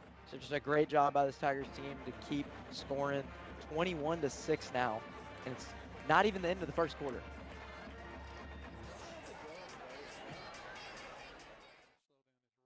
Back out here to this Central and Carver game. Andrew Alford. He caught his own pass. Yeah, good. The Central team, like we mentioned last week, just a lot of scoring overall. Just, I mean, even though you lost to Auburn by 5 points, it still wasn't a heartbreaking loss. I mean, you still had some positives coming out of that loss for Central. Now talk about, let's say Carver does win on the road. Talk about how big of a win that would be, going to on the road and getting Central their second loss of the season. Yeah, I mean, obviously that would set Central back a lot, you know, for playoff standards, who they would play and stuff like that. And then also Carver for them, that would be big because if you were to beat Auburn next week at home, you would clinch the region due to the fact that you beat Auburn head to head. Yeah, that would not be on my bingo card at the beginning of the season, I'll tell you that much. But it looks like Smith Station getting another go on this offensive drive. You want to see, if you're Smith Station, you want to see what happened in that first series. It's that triple option and finding holes in this Auburn defense. It'll be Trayvon Key. And that's actually Nate Malone at quarterback. It's going to be a Wildcat look, and he gets about 5. A nice gain there, and it's going to be a late hit out of bounds, or maybe I believe that's a face mask call, actually. It looked like he grabbed his face mask. A little miscue there from the Tigers defense, and Panthers might get a first down out of it. Yeah, I really haven't seen the Tigers defense get a lot of penalties this season, so right there, just a crucial penalty as the Panthers are going to move the ball up it's going to be probably about almost midfield here. Yeah, no doubt.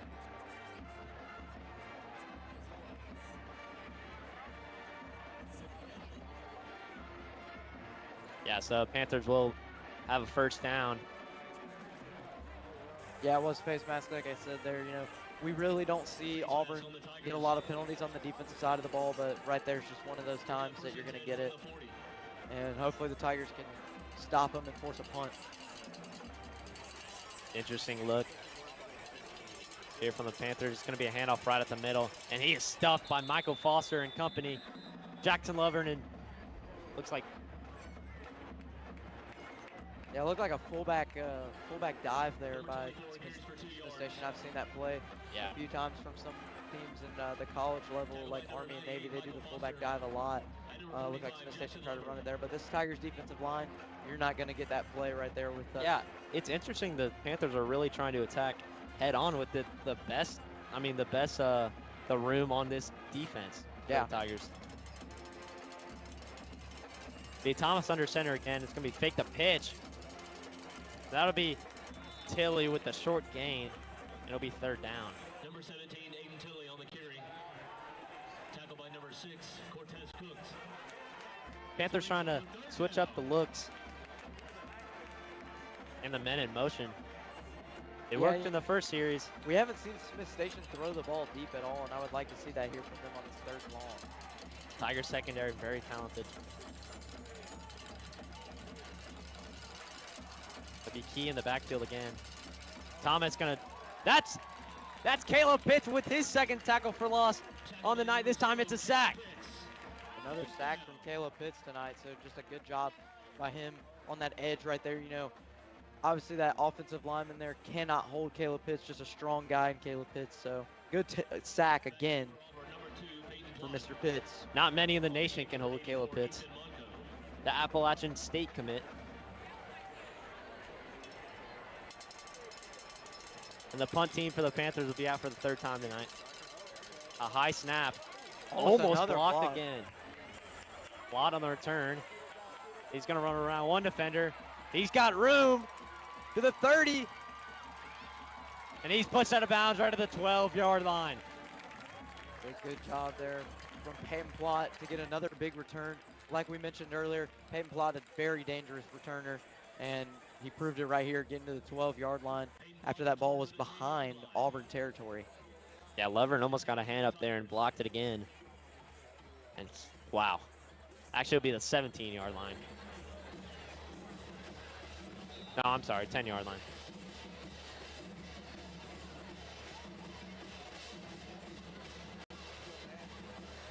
It'll be Charlie Ward in the backfield. Buck Kilgore's in shotgun. They're going to hand it out to Ward. It's going to be around into Antonio Welch. And he's got the angle. He's going to dive.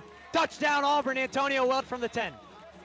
Almost all three of the Auburn wide receivers tonight have gotten a touchdown right there. Antonio Welch with a double reverse pass, and just a great execution there by Coach Wag, the offensive coordinator. So as we see here, Ward passed it to Welch. Just a great play call. A great block there from Ryan Birchfield.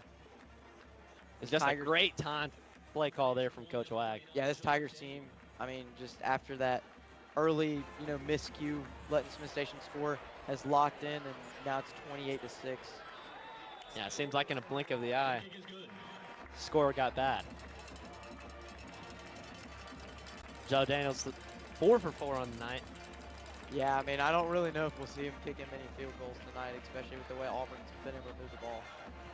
This time we're going to go over to the Opelika Enterprise game, and Opelika taking care of business at home so far in this first quarter. Yeah, this Enterprise team, been faced with some struggles so far this season, and Opelika kind of capitalizing off those struggles so far. Yeah, I mean, still a very talented Enterprise team, but this Opelika team is one to watch for in the playoffs. They're very talented. Yeah, their only losses to obviously Auburn, which was a close loss. And they were in it the whole game. Yeah. Right up until the end, where Alex Gampson got the game-sealing tipped interception, like you said earlier. So, I mean, obviously this Opelika team, if Auburn meets them again, it's going to be a great matchup if Auburn can make it that far in the playoffs. Daniels with yet another touchback. But I really feel like this Auburn team is definitely a different Auburn team we've seen. I mean, this team just defensive-wise has just been great all season. And offensive-wise, this is probably one of the highest scoring offensive teams we've seen in Auburn high school history, to be honest. This offense is averaging 445 yards per game. That's just incredible stats there from this offense. And I mean, like I mentioned, this team, the way they're playing right now, is a team I would say could be contending for the state title if they just have the right things go for them in the playoffs. Yeah, you could argue this defense is one of the best in the state, which it is. But this offense is just something you haven't really seen from an Auburn High team. Just electric on all sides of the ball. And that's a tackle for loss for Greg Williams. Yeah, Greg Williams, the transfer. And just a great job by Greg Williams this season. Kind of came on strong there in that Vestavia Hills game. Yes. And we've just been saying his name a lot lately. And he's showing it right there with another big tackle for loss. Yeah, this linebacker room was a question mark early in the, before the season, but they have come to show us they're one of the strongest suits on this team. Yeah, Coach Graham Ferguson, we interviewed him on the podcast earlier in the year, and I mean, just a humble guy about his linebacker group. Empty set for Thomas. Lovren was showing blitz. It's a completion. That's Gampson on the tackle. Yeah, I mean, like you mentioned, Jackson Lovren obviously leading the linebacker group, but you got the young guy in Gamston, and you got the transfer in Greg Williams. So just a very, humble linebacker core that's just been so great this year for the Tigers. Really, that whole front of the Tigers defense has just been great. And honestly, the DB room has been pretty efficient as well. Be Thomas under center. And they got the whole defensive line jumping. Gonna be offsides, it looks like. It looks like it's gonna be offsides on Kyle King.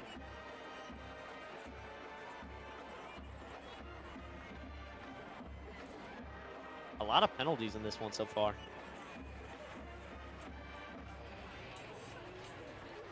Going back to that Vestavia Hills game, Tigers did have a lot of penalties in that first half that cost them a lot and kept Vestavia in, and then they made a lot of good adjustments in that halftime, and they came out firing on all cylinders. Yeah, I mean, like I said, though, this has just been a great job for the Tigers in this first quarter to, you know, capitalize off that first score from Smith Station. You know, you really worried there after they scored first, but the Tigers scored 28 points really quick. So it'll be Thomas under center again. Same look. He's going to pitch it now. Going to fake the pitch and hand it off, and it'll be a first down for the Panthers. I really like how the Panthers are switching up the looks when handing off the ball. Faking the pitch, pitching it sometimes. Yeah, I mean, like, end around. We've seen some of those, like, you have the read option by the QB sometimes, and you have the triple option, and then sometimes you just have the straight run to the running back there. So yeah, just a great job by the Smith Station team, like you mentioned, to kind of confuse this Tigers defense a little bit. Yeah, we knew this Smith Station team was very heavy on their rushing attack. Thomas going to keep it himself this time, and he's just going to slide down in the backfield. That's Cam Creighton and Greg Williams.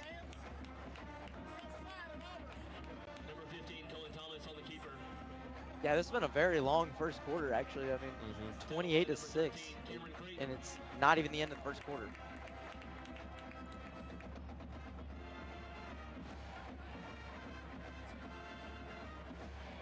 Like Chris Watkins for this defensive line for the Tigers is in for the first time tonight. A new face on this defensive line.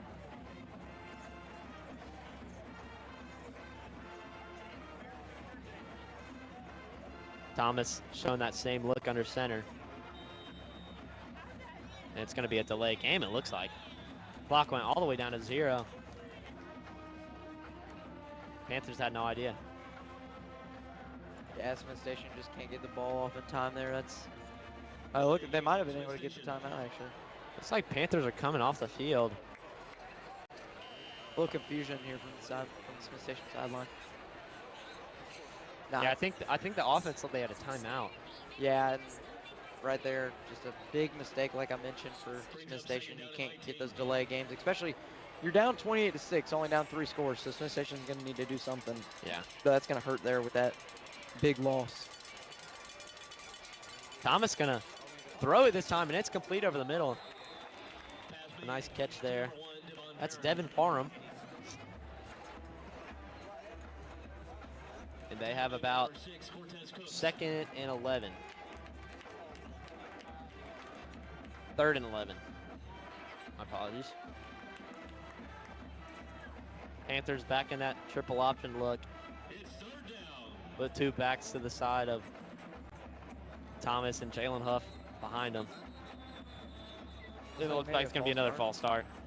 Yeah, Smith Station team already, I think, 4 penalties. A ridiculous amount of penalties.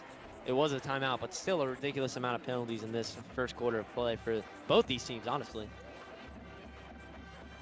Looking back here on this Opelika game. Looks like the Bulldogs got 3 while we were away.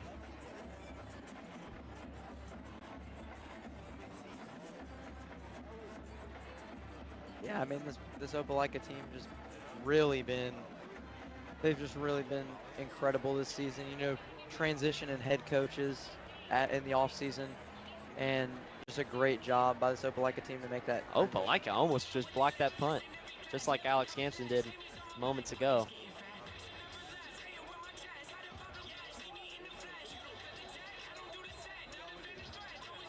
Few new faces for this defense on this 3rd and 11. Looks like that's Micah Bowersock on the edge. It'll be a Kamari Russell in the secondary.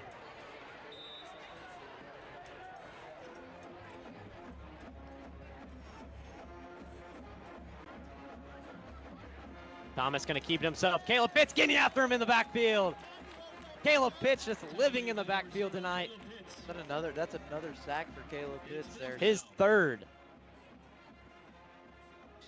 Look how easily he was able to break through that offensive line. I mean, he just got through there untouched. Him and Michael Foster both got through there. So it's 4th and 20 now. It looks like that's going to be the end of the first quarter. Yeah, Panthers going to take this one out to the end of the first quarter. Tigers up 28-6 here in this homecoming matchup between the Panthers and the Tigers. We're going to take a quick break. Thoughts of suicide may feel impossible to overcome, but with help and support, you can find hope and meaning. Call the National Suicide Prevention Lifeline at 1-800-273-TALK to speak to a counselor, or visit suicidepreventionlifeline.org. It's free, it's confidential, it's available 24 hours a day, 7 days a week. And even if it feels like it, you're not alone.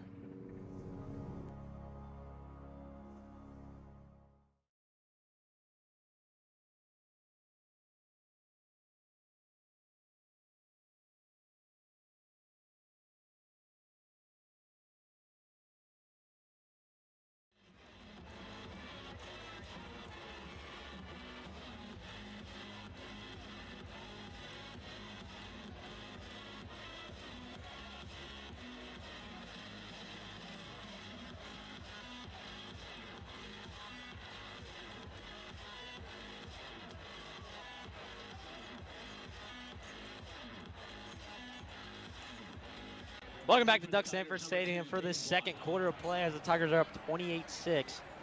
And Panthers about to punt this one away. Peyton Plott, who's returning. Kind of a low punt. Plott gonna get it inbounds. A nice block there from Cortez Cook. And Plott's got open field. He makes a man miss. Hunter's left. Touchdown Tigers. You mentioned earlier in the broadcast that Peyton Plott was a great returner, but you see right here, Peyton Plott just able to score a touchdown, I think. But it might get called back again. You have got to be joking. When will Peyton Plott be able to put in the stat sheet that he has a punt return for a touchdown? It might never happen. Yeah, he's missed, I think this is now 3 punt returns actually on the season due to flags. Golly. Just a great return again by Plott, and just another one called back. Well, this Tiger offense is going to try back out there. Ball will be placed on the 35. Kilgore just having an outstanding season. He's got over 1,200 yards passing in a region. He has over 800. Yeah, I mean, Jackson Kilgore just having a stellar senior season so far.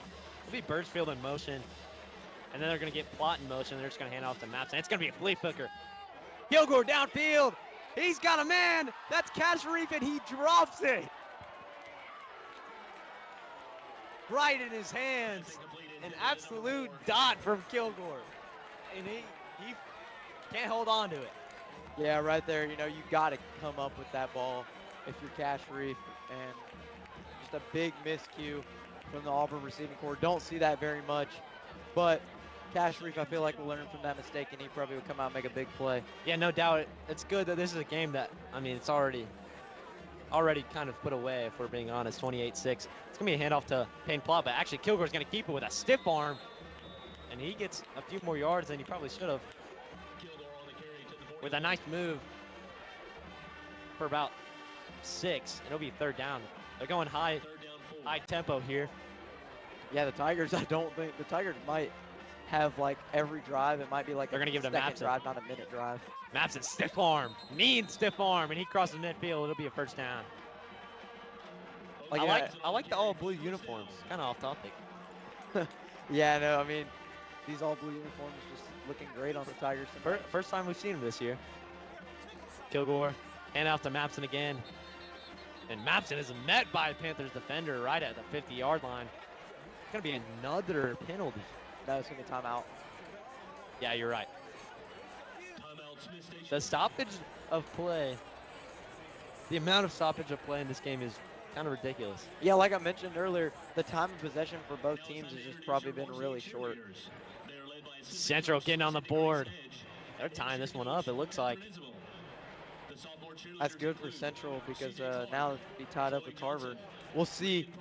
You know, this game only, it's been a dogfight so far in this game. Wow, looks like a flag on Central. That's going to get called back. Looked like it was a long pass there. It was Dalen Upshaw on the end zone. He left the game early against Auburn last week with an injury. It looked pretty bad, but he got up. And thank goodness he got up and he's back playing again. Yeah, because we saw an incredible catch by Dalen Upshaw at the start of that game, but it was called back due to holding. Yeah. It would have been probably catch of the year. All right, 1st and 10. From the Tiger 47. It'll be Mapson in the backfield. Plot way up to the top of your screen. That's going to be Cash Reef this time. He does make the catch, and he's got room. He's got the first down. And Panthers defense making a statement there with that tackle. Hey, what did I tell you earlier after he dropped that wide open pass? I said he would make a big play, and he made a big play there by getting that first down for the Tigers on that screen pass. I like the play call there and the confidence in Cash Reef to go right back to him after that tough break with that drop down field. Yeah, because obviously if you don't have confidence in yourself, you know, it's going to come back and bite you. Mapson on the keeper. He goes around right end. And he goes into a swarm of Panthers defenders, and it'll be a first down. He's still on his feet. He never went down. He's whistled down, though. Right around the 24-yard line. Another penalty. Holding this time on the Tigers. Yeah, we've seen that a lot this season for this Tigers offensive line. Some holding penalties have been costly. You know, haven't lost them any games, obviously, but they've been costly with points scored and stuff like that. But you see it again here, and you kind of want some of those things to change later in this part of the season, especially with playoffs coming up soon. So they are back right around midfield at the 49 in Panther territory. And you got your 3 superstar receivers at the bottom of your screen in a stacked look. Kilgore going to drop back. He's rolling out right. He's going to unload. He's got, looks like Joshua Askew for a short gain. Pass complete to number 7, Joshua Askew. Like you said earlier, Askew just a really speedy receiver. Yeah, I mean, like you saw, I mean, obviously that first drive, he was just able to find a big open hole. Kilgore going to unload. He's got Peyton Plott. He stutters, and he's going to get taken out for a first down, and there's going to be a flag. Could be a face mask. Maybe a horse collar. One of the two. That would be another personal foul penalty on Smith Station tonight. Let's see what the call is.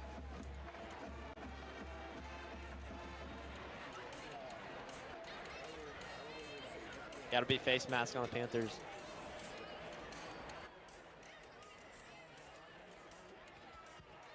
Long cross-field throw to Plott.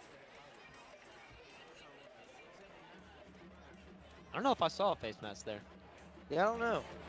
It might have been a horse collar tackle, though. Interesting call. That's going to move the Tigers up to the 15-yard line here. Yeah, or 14-yard line. It'll be Ward in the backfield this time.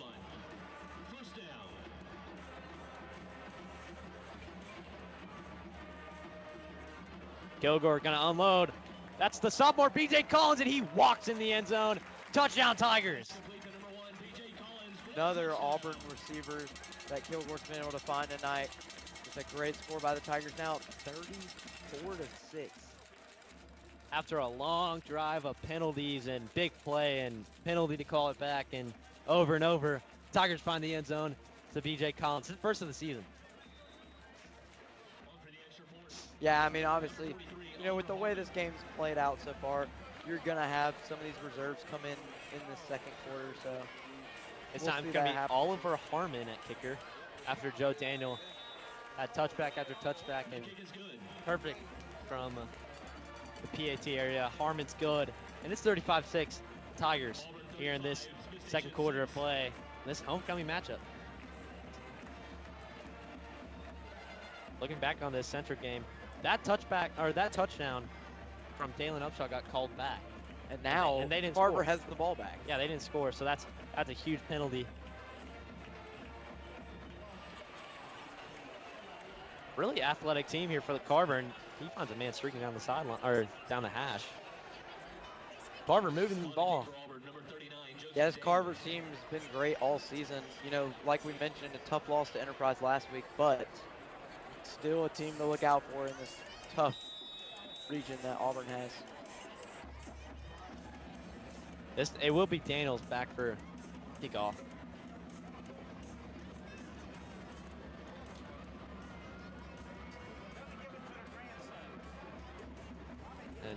That is a rocket. Yeah, and it'll go about halfway up the U. And it'll be a touchback. Tiger defense back out again. It's like all starters out there. Yeah, still all the starters out there for this Tigers defense. Kind of a surprise due to the fact that it is 35-6 right now. So Panthers offense going to trot back out there and try to replicate that first series. That long touchdown run from Nate Malone. It looks like the Panthers go into that triple option again. This time it's going to be Jalen Huff. I'm sorry, that's Jakari Peabody for the nice carry. Tackle made by number 12, Kamari Russell. So it'll be a second. Actually, yeah, it's going to be another penalty on Panthers. False start. And it'll be a replay first down. There is a flag.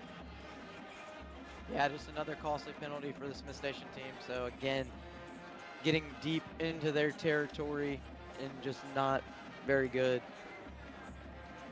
It was actually holding, and they'll be back on their own 10-yard line. I think that's 6 penalties for the Smith Station team. Not a great number if you're a Smith Station coach. Interested to see how they adjust coming into the second half. Be Thomas under center. Malone in motion. Thomas going to pitch it to Malone. And he's still on his feet, but he's eventually dragged out of bounds. Looks like Jackson Lovern and DJ McGee. So it'll be second and not much different for the Panthers. Looks like at the 11-yard line. Reese, what have you liked about this defense so far in this one? I mean, obviously the first drive, not like that, getting Smith Station on the board early. But so far after that first drive, this Tigers defense has been really, they've been really disciplined so far with the way they've been able to get stops and force punts. And then even the block punt was great by the special teams. There'll be offsides this time on the Tigers. Penalties have definitely been a theme in this one so far. Yeah, for both sides. I mean, the Tigers defense really hasn't had that many penalties tonight, but the Smith Station offense has had probably the most penalties I've seen in a while. A lot of holdings and false starts. Thomas under center. He's going to drop back this time. He finds a man, and it's tipped and dropped. Yeah, BJ McGee nearly had the interception there after the tip. That was a great read there from Thomas. He had arms streaking down the hash and just couldn't quite hold on to it. That would have been a big play there for Smith Station. Huge. He had a lot of green grass in front of him. I guess green turf, you could say.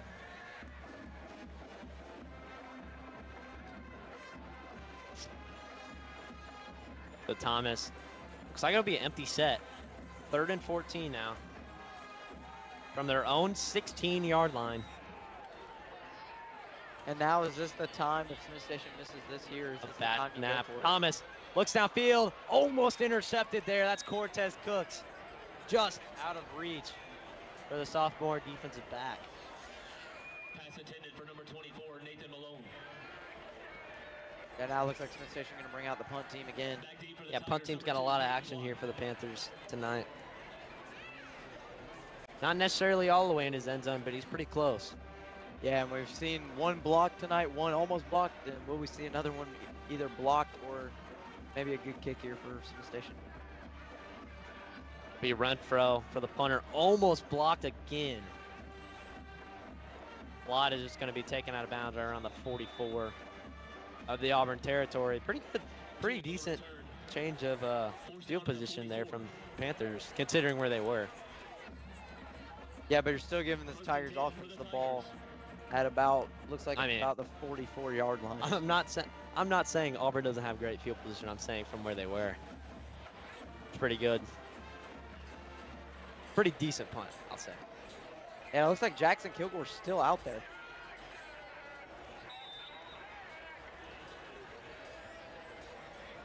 Kilgore empty set. 4 men stacked to the top of your screen. And 3 of them go in motion. Mapton now in the backfield. The shotgun. They're just going to pitch it to Mapton around the right end. Nice block there from Askew, and he'll get a first down going across the 35-yard line, right around the 34, it looks like.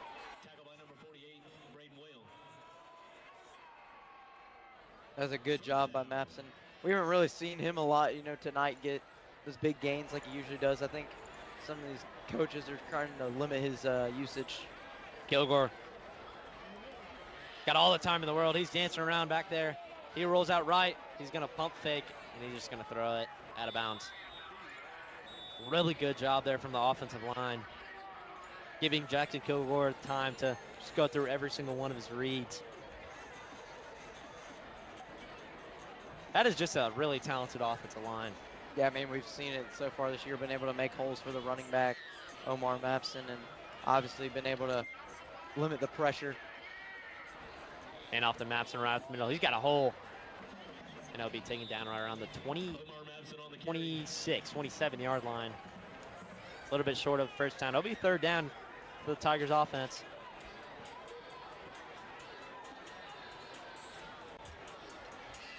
Third and 4. No Peyton Plott in the game. Kilgore's going to drop back. He's going to find Mapson. He's got open field to the 20. Mapson cuts back to the 5. He's going to score. Touchdown, Omar Mapson. You know, right as I mentioned that we haven't seen a lot of Omar Mapson tonight in the run game. Kilgore dumps it off to him for a safety route there in the pass game, and just a great job from Mapson to score. And now the Tigers are up 41-6, and it's not even halftime yet. Omar Mapson from 27 yards out, a little throw into the flat from Kilgore. Tigers up 41-6 with Harmon on the PAT.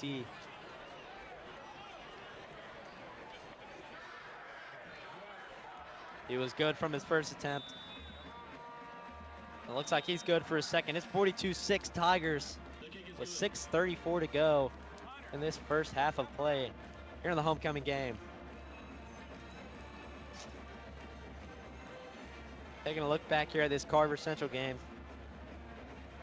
It looks like a penalty on Carver here.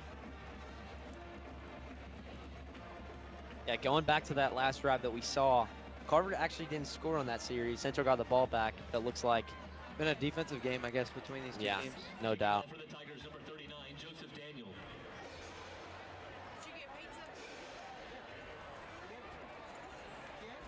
It's back here in Duck Sanford Stadium. Joe Daniels back out there for the kick.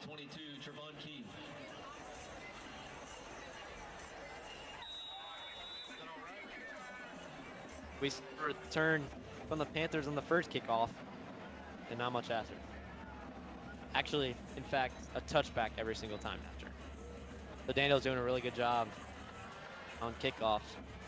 As he hits a low one, this one will be returned from the Panthers. It's Parham, and he is hit out of bounds at the 15-yard line. Yeah, and we'll see here. Smith Station can possibly get a score on the board, but so far for the Smith Station offense, the only thing they've had going for them is that early score, and since then, they've been shut out by this great Tigers defense. So a lot of starters in for the game for the Tigers defense, but there is a change at DB. It's not going to be Trey Smith, Jr. That's about the only change so far in this series. He's actually a safety. Thomas gonna pitch it, and nothing doing there from the Panthers. Tiger defense doing a great job getting after the run game. Yeah, and like we mentioned, this game, not even at halftime yet. Still 6 minutes to go in this half. So it looks like it'll be a loss of 1. Panthers 2nd and 11.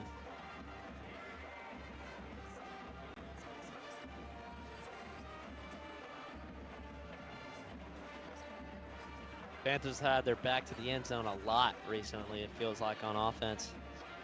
Thomas going to be under center. Yeah, like you mentioned, they've really been in that position a lot so far. They're going to throw it right back to Thomas, and he can't hold on to it. Handed it off to Malone initially. Malone with a nice pass there to Thomas to get him right in the numbers. Thomas couldn't quite hold on. It'll be 3rd and 11. Yeah, now Smith Station faced with a 3rd and long again near their own end zone, so it's not a good look for the Smith Station team.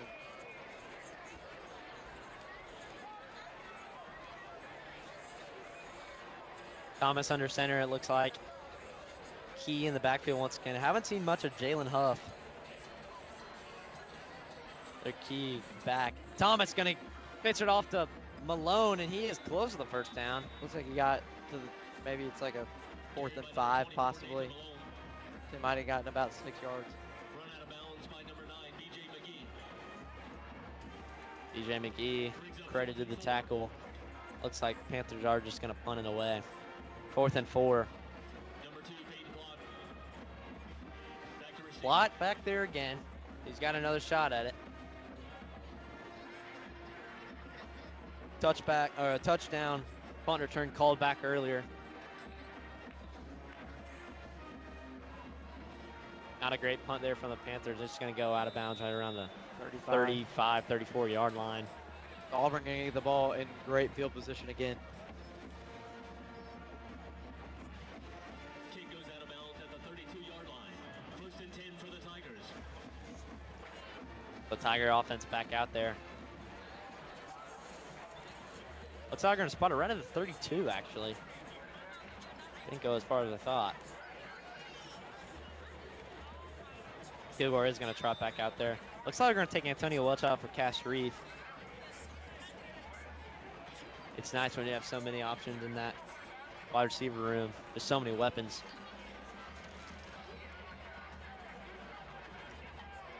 So it'll be Kilgore and shotgun with Mapson in the backfield. Play clock going down to 4 seconds. He got it off right in time. Kilgore looking to the end zone. He's going to take a shot. That's Cash Reef. He caught it. They're going to call incomplete. Dang, they called that one incomplete right there. That looked like a catch. My goodness, I thought he had it. Let's look at the replay. Just here. a little underthrown there from Kilgore. Reef with a great route. Pretty good coverage there. I mean, I know we don't. Yeah, he does. That looks like a catch. No, you could see there on the replay. Looked Yeah. like the ball kind of did come out right there. Didn't necessarily have full possession. So we'll be 2nd and 10. Play clock going down 5 as they pitch it to Mapson. He's going to change direction. Good block there from the quarterback, Kilgore. Mapson's going to be taken down around the 28-yard line. Sorry, 24-yard line. Looks like there's going to be a man down for the Panthers. Tackle made by number 5, Zacchaeus McCorn.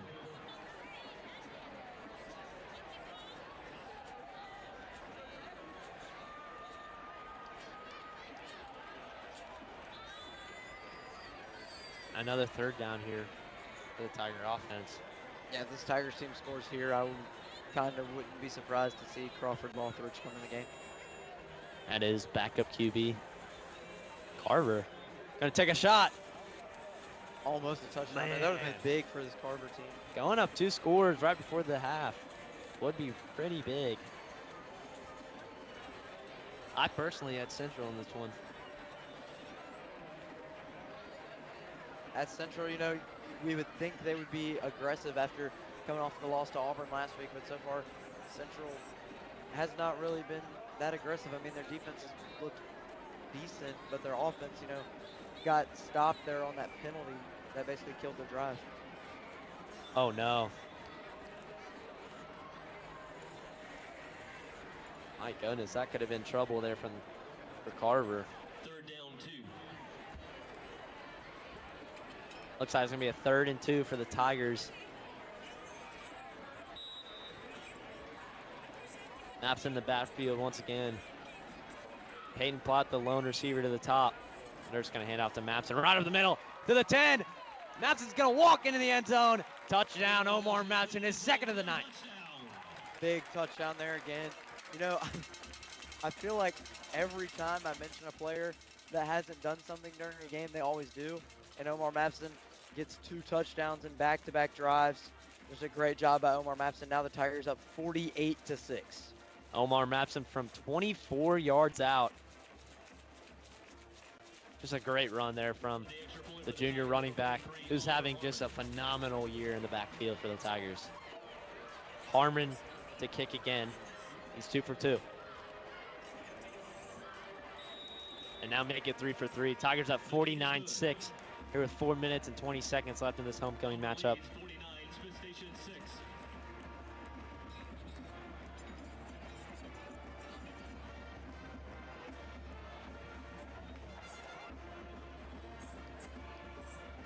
Yeah, and Tuesday, October 15th, Coach Link and the Lady Tiger flag football team will square off against JAG here at Doug Sambert Stadium.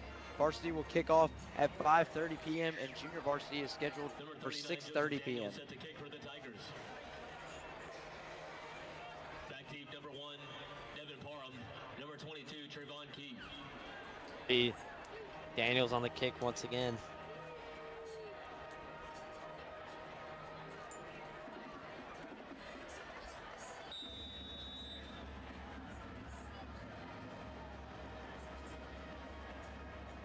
A very lopsided score here in this first half of the Tigers and Panthers. Yeah, 49-6. Just a rocket there by Joe Daniels. Yeah, another touchback there from the junior kicker. You know, Joe Daniels had some big shoes to fill from last year. Yeah, especially like I mentioned earlier with Towns Magoo up at Auburn University. And yeah, Joe Daniels has just done a great job this season. Yeah, no doubt. When you got a guy kicking on Saturdays now, definitely some big shoes to fill in that role, and pretty critical role on this team. It'll be that triple option look again here for the Panthers. It'll be a trouble with the snap. That'll be Malone on the carry, and he's ripped down. That's Greg Williams again in the backfield.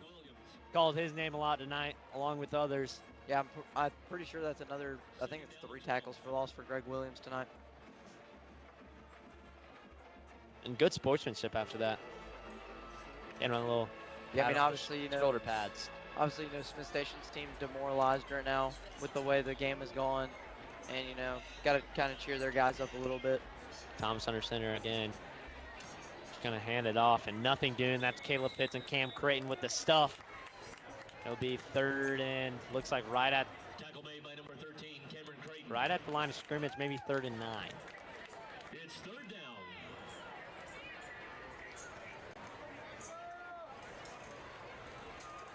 Yeah, it'll be 3rd and 9. Just about 3 minutes and 15 seconds left in this first half. That'd be key in the backfield this time. You have 2 receivers out wide. Thomas is going to look to them. Caleb Pitts running after him. He got him in the backfield once again, his 4th time beating Thomas. 4th sack tonight for Caleb Pitts. Just a great job. Able to force a lot of pressure here. You know, breaks through that line easily. Chases down that quarterback. Just a big sack for Caleb Pitts. My goodness. Caleb Pitts, just a nightmare for this Smith Station offense here tonight. Having a great senior season. No doubt.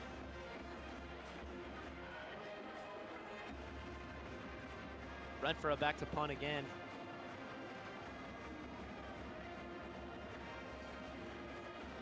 Tigers not showing much pressure this time, and that one's going to be out of bounds. Like about 35-ish. Yeah, they're going to call right at 34. As Tiger offense out once again. Kilgore's still out there.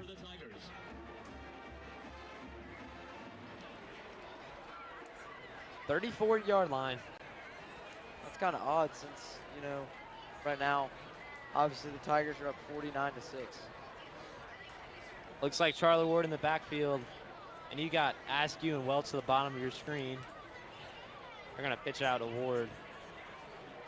And Ward with a nice carry for the first down. I'm not going to lie, I thought they were going to take a shot to the opposite side of the field, looking for those star receivers. I mean, we've seen that a lot tonight.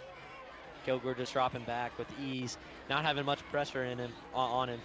Yeah, this Tigers offensive line really been able to hold that Smith Station defensive line. Second down 2.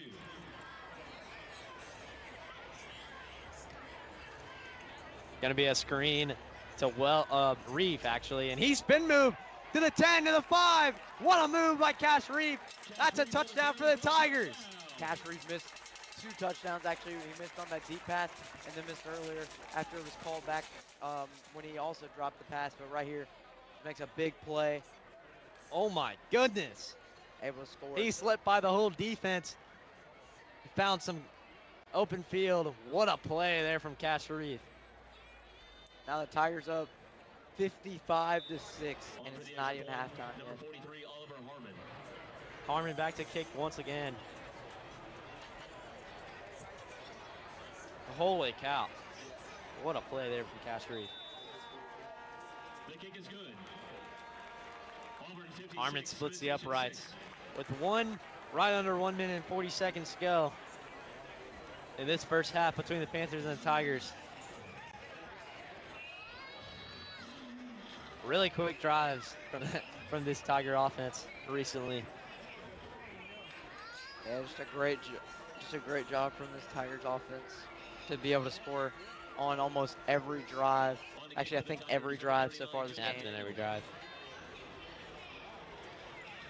Still a really close game here in Phoenix City.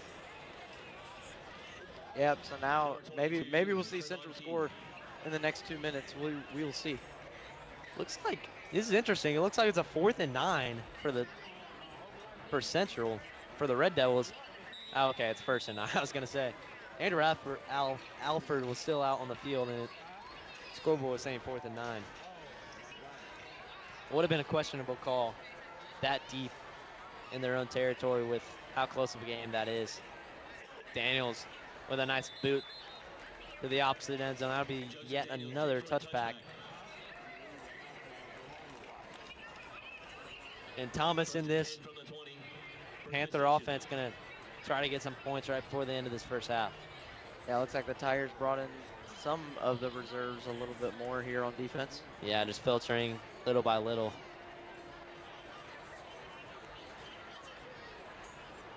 Looks like Landon Battles in the game. Interior defensive lineman.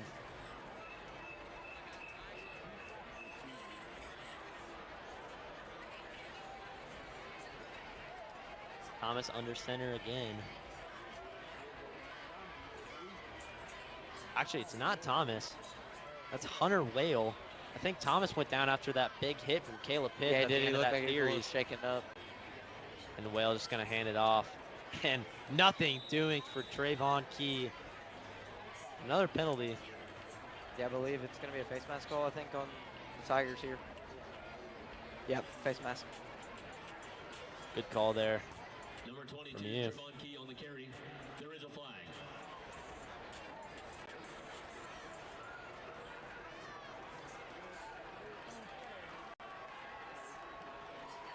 So it'll be an automatic first down for the Panthers.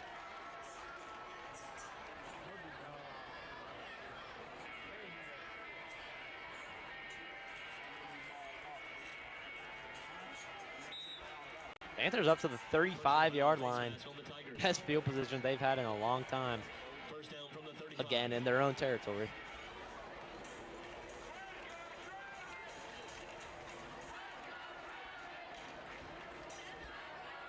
Now another quarterback in there for the Panthers. He'll be under center. Malone in motion. Quarterback's going to keep it. He is met by Jackson Lovern and ferociously rips him down. Another tackle for loss for Jackson Lovern here tonight. It's a great job by this Tigers linebacker core again.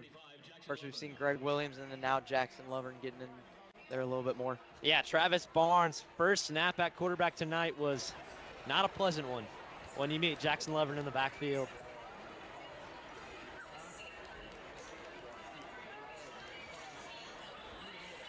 Travis Barnes on the roster sheet is actually a tight end, so it's interesting to see him under center.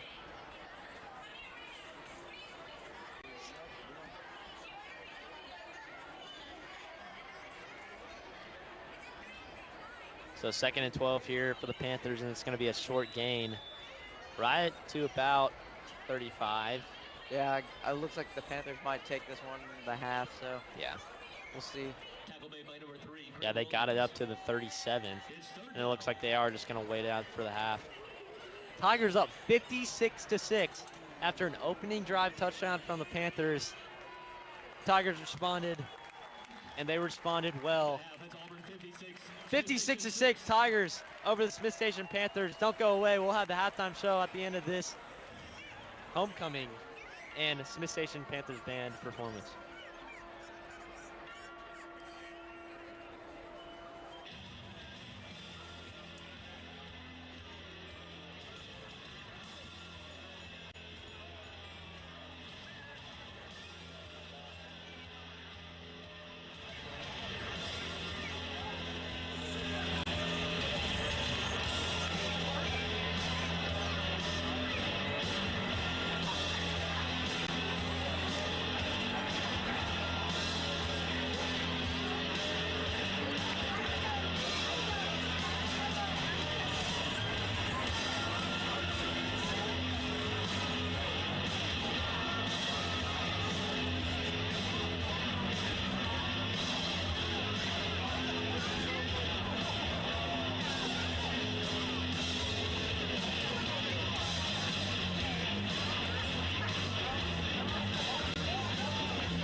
Presenting the 2024 Auburn High School Homecoming Court. Sophomore Representative Tanaya Bogan, daughter of Tarsha Lewis Bogan and Terrence Bogan, escorted by her father Terrence. Tanaya is a member of HOSA, ACE, and JROTC.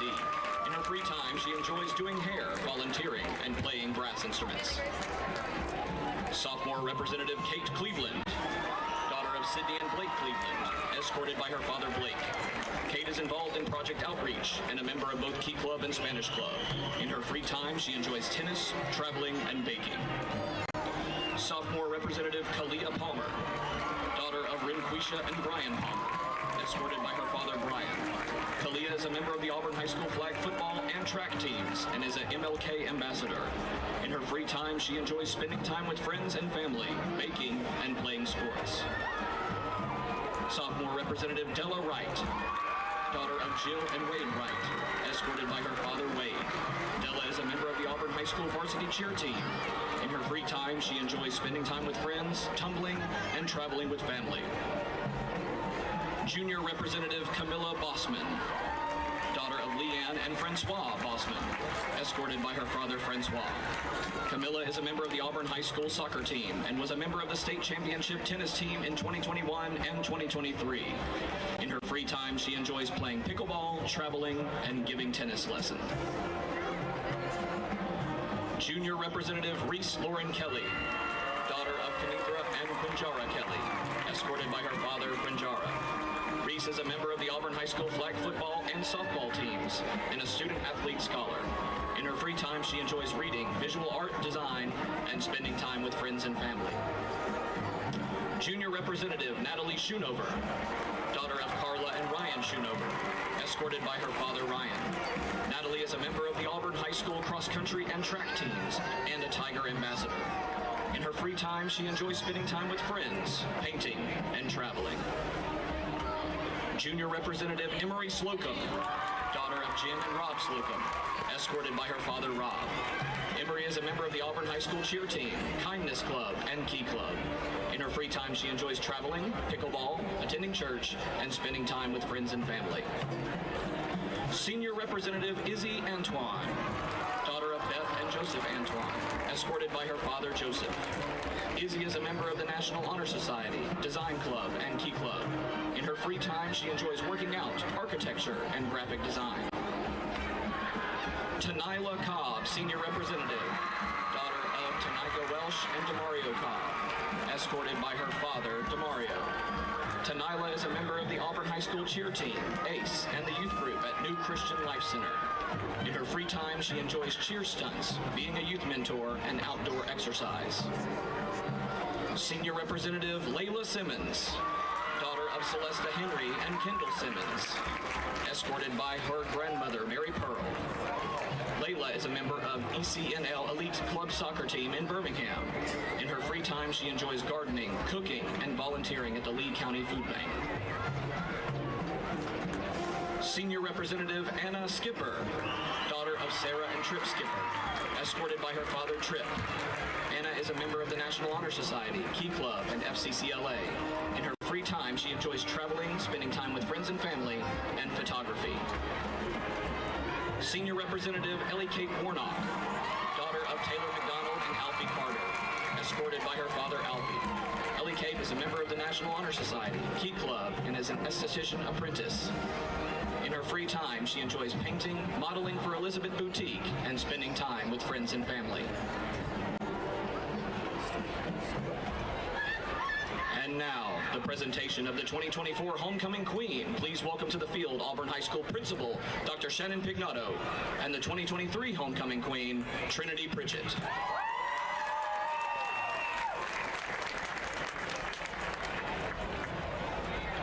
Your 2024 Auburn High School Homecoming Queen is Tanila Cobb.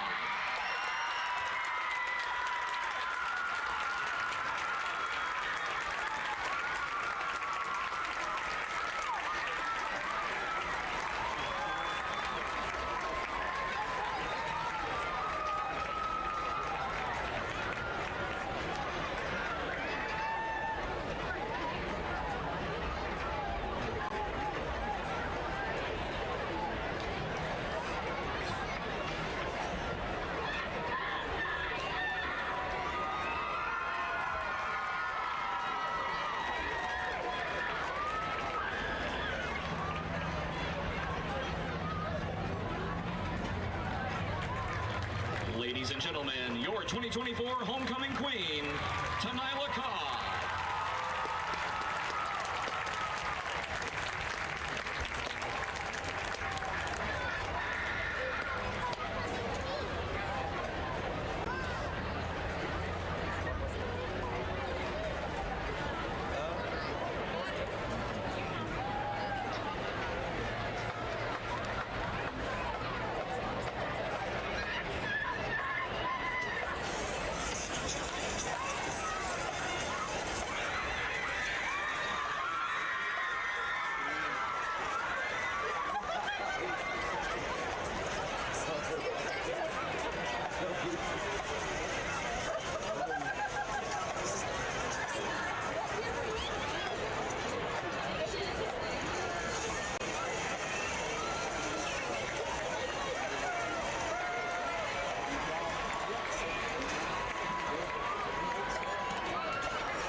Attention Auburn High School fans, here's what's coming up in Auburn High athletics next week. Monday, October 14th, the 9th grade football team will take on the Opelika Bulldogs at Doug Sanford Stadium at 5 p.m. Tuesday, October 15th, Coach Link and the Lady Tiger flag football team will square off against Jag here at Doug Sanford Stadium. Varsity will kick off at 5:30 and the junior varsity is scheduled for 6:30.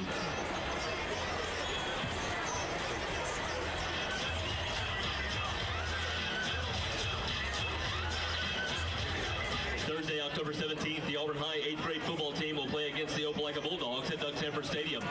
The game kicks off at 4:30. Also on Thursday, October 17th, the Auburn High boys and girls cross-country teams will host the Tiger Classic at Kiesel Park. The first race is scheduled for 4:30. And last but not least, on Thursday, October 17th, your Lady Tiger flag football team travels to Garrett Harrison Stadium to take on the Columbus Blue Devils with kickoff set for 5 p.m.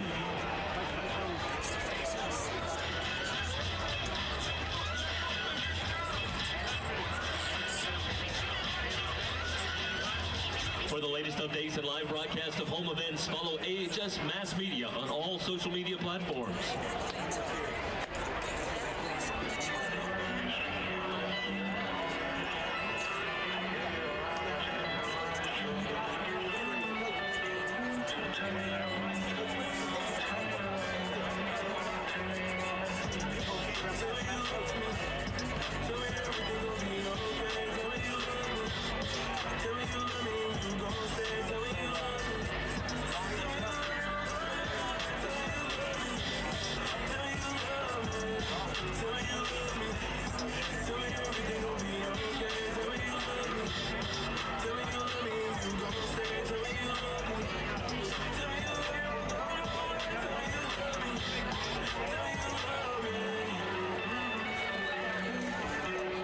Attention fans, we'd like to welcome the class of 2004 to the game tonight.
Congratulations to Nyla Cobb winning homecoming this year for Auburn High School. We had an eventful first half here on the offensive side of the ball for the Auburn Tigers. Reese, what did you see on both sides? I mean, honestly, you know, Smith Station was able to jump ahead early with that scoring, get on the board early. We kind of thought it might have been a dogfight if Smith Station could have kept that up, but obviously not with this Tigers defense the way they've been so far this season. And I mean, so far you've seen, you know, Jackson Kilgore's has had a great game so far. So has Omar Mapson. And I mean, speaking of Jackson Kilgore, he's been able to find his open receivers like he was last week. And then Omar Mapson has been running the ball all over the place, and he's even caught a touchdown reception as well.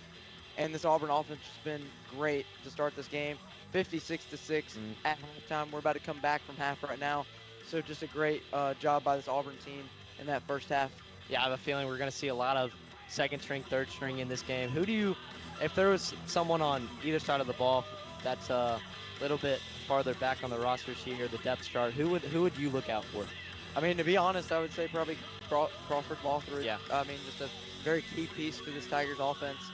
And obviously next year, once Jackson Kilgore leaves, you will see Crawford Lothridge be the guy to step up and possibly, you know, be that next quarterback for the Tigers. So we will see what happens with this Tigers offense and see who they bring in this third quarter.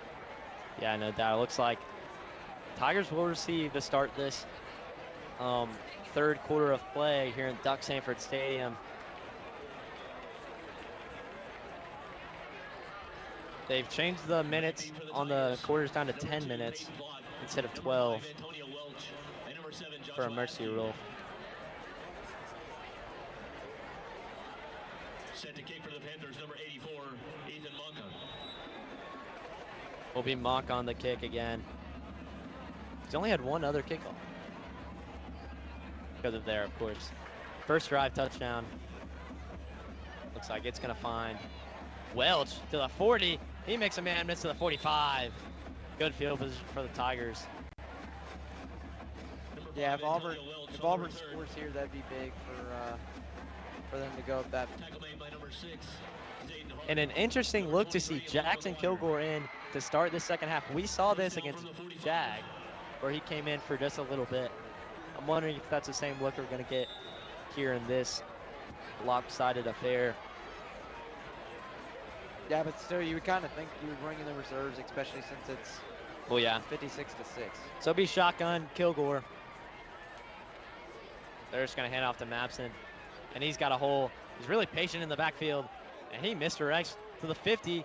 He's got room. He's going to get the first down across the 40. And he's finally taken down. He just kind of just waited back there as the Panther defense just didn't really get after him. Now, obviously, if you're at Smith Station right now, you're probably exhausted with the way the scoring's been and everything. That is a brutal way to start right out of this half.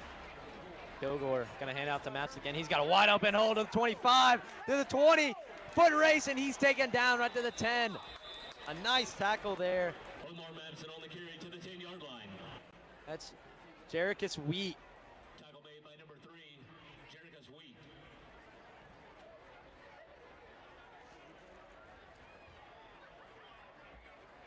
Yeah, there's just a great run by Mapson there. And now the Tigers in great position to possibly score. So be shotgun. Kilgore gonna hand out. No, he's gonna keep it himself. He's gonna roll around the right end. He's got Birchfield and couldn't quite hold on to it. You got to come up with that if you're Birchfield there, but obviously you can make up for that maybe the next play. We'll see. Central and Carver just got underway in their second half of action as Carver's got a huge kick return and they took it back for a touchdown. If there's no flags, Carver just scored on a kick return right out the gate. Kilgore gonna get Mapson in motion, and he's gonna throw it to Birchfield to the 5. Ryan Birchfield's gonna score.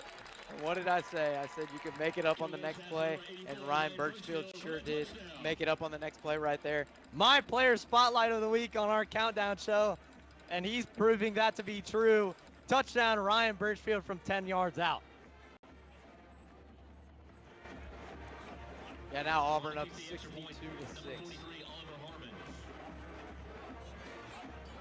Yeah, it'll be Harmon back out there. He got a lot of action in the first half after Joe Daniels went perfect.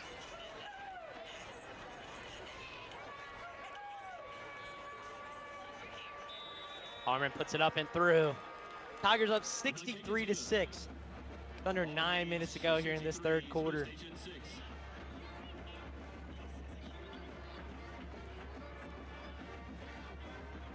Yeah, now we will take a live look in.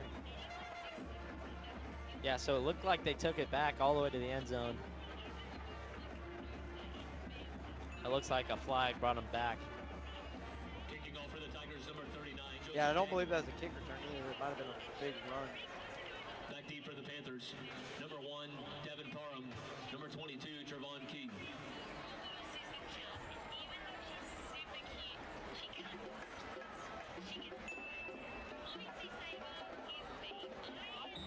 Daniels on the kick again. First half, a lot of action on kickoff for Joe Daniels. He's had a lot of touchbacks. This is a really solid kicker here for the Tigers. And he's only a junior. He's got another year under his belt. That will be a touchback. Yeah, I mean, so far, Auburn just been able to take complete control. And honestly, I'm surprised some of the starting defensive linemen are still out there. Yeah, there's a lot of them out there. You got a lot of, actually all 3 starting linebackers, Lovern, Gampson, and Williams. You have Gunn still in the game, you have McGee in the game, and Cooks. And then you have Smith back at safety. That's because Isaac Benford did not start today due to an illness. It'll be, looks like Thomas is back out there. Actually, no. That's a Whale back out under center after Thomas took a big hit at Caleb Pitts, who has had, I mean, talk about Caleb Pitts in the first half, man. What a performance he's put on. Yeah, 4 sacks in that first half by Caleb Pitts. Just a great job by this Tigers defense overall. Caleb Pitts, obviously, one of the players to highlight in this game.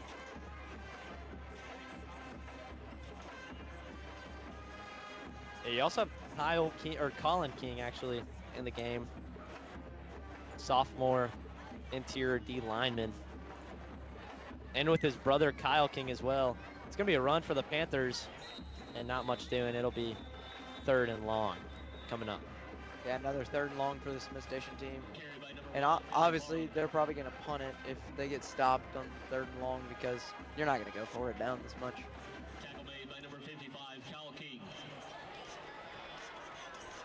So it was one of the King brothers with the tackle, Kyle King, the older senior.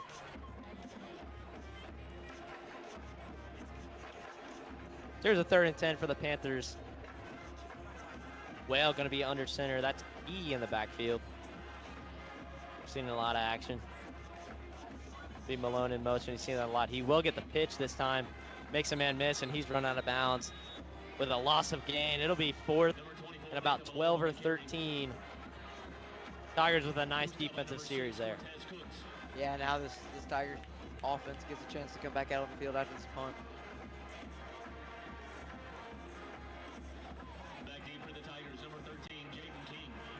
Looks like it's a different punter this time. Back out there for the Panthers. We saw a lot of race Renfro. There's a flag on the play. It's going to be a false start. And I mean, something to talk about in the first half, kind of a theme, was the amount of penalties. I mean, honestly, for both teams. But just a ridiculous amount of stoppage of play. Make it a really long first half, it felt like. Yeah, I mean, obviously, last half was very long, considering, like you said, a lot of the penalties that went on. So it'll be 4th and a while. Nice snap there. Panthers with a really good punt. They'll get downed. Actually, it'll be picked up right at the 49. But the Panthers punt team got after him, and they will be in the Tigers territory. First time in a while that the Tigers offense have trot out there in their own territory to take over a drive. Yeah, what will be really interesting here is if we either see Crawford Lothridge or Jackson Kilgore. Yeah, we've been preaching it all night. We'll see if it actually happens. And it looks like Lothridge in the huddle, and you called it. Number 6, Crawford Lothridge. Yeah, I'm pretty sure he played against Jag. Had a very decent stat line. A pretty decent stat line there against Jag. So we'll see if Lothridge can make the most of this opportunity. Will be Lothridge in shotgun. He's going to pitch it to Ward. And Ward's got room. He makes a man miss, and he'll cross midfield about the 47-yard line. I would like to see some pass looks for Lothridge to get him familiar. It's going to be a holding on the Tigers. So that one will be coming back after a decent run, a decent gain there from Ward.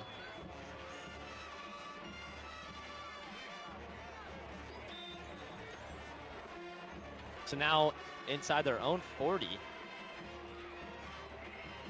Deepest they've been pinned back probably since early in the first quarter. Be a man in motion, hand off to Ward once again. Ward gonna find a hole, and he's across the 45, down to about the 47. Charlie Ward on the carry. Tackled by number 78, Michael Bonner. Second down and 10.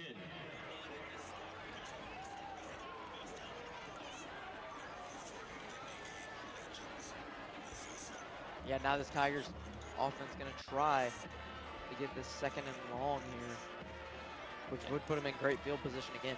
That'll be Ward in the backfield again. Lothridge going to roll out left, and he finds Ward on the completion, and Charlie Ward kind of hurdles him, man. He'll get the first down.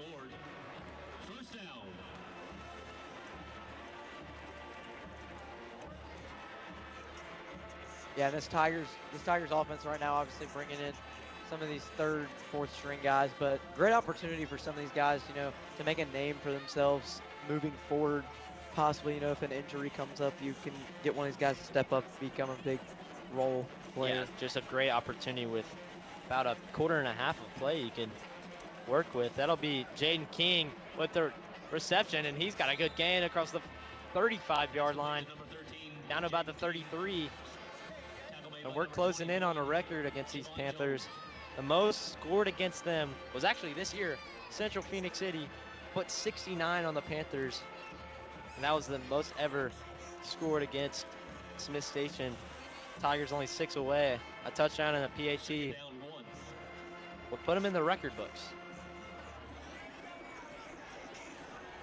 Yeah, we'll see if the Tigers can put that in the record books here tonight. They're close. A lot of new faces on this offense here in the second half. Charlie Ward, another pitch. And this time it's close. He tackled right at the line. I don't think they're going to give him the first down. It'll be third down in about a half a yard. Brings up third down.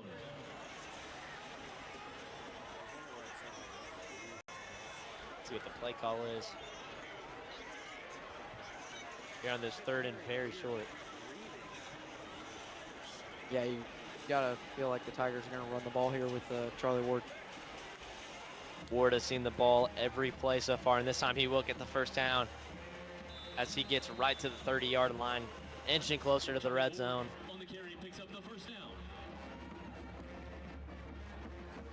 Charlie Ward, a really good back to have back there behind Omar Mapson. Yeah, scored a few touchdowns so far this season, so. Sure has. I mean, Charlie Ward and Omar Mapson just had, I mean, obviously Omar Mapson having a great season, but Charlie Ward, you know, having a pretty stellar season himself.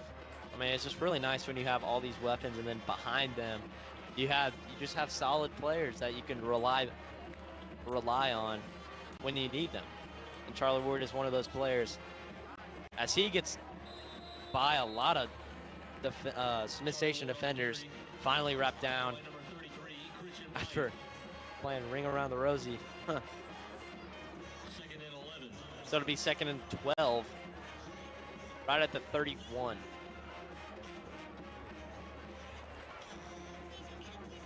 I want to see Crawford take a shot downfield. I haven't seen that much while he's been in the games. Yeah, I don't think we saw much of that against Jag, so yeah, like you said, you'd like to see that happen here. Foster's going to drop back, and he's just going to throw a nice screen pass. That's B.J. Collins, and he's hit. Nice tackle there. That's Javon Jones. Corner for the Panthers. And now I think this is going to be 3rd and 6 here for the Tigers, so we will maybe see a first down from the Tigers here, but, you know, not going to try to get that first down, not going to try to run up the score. Yeah.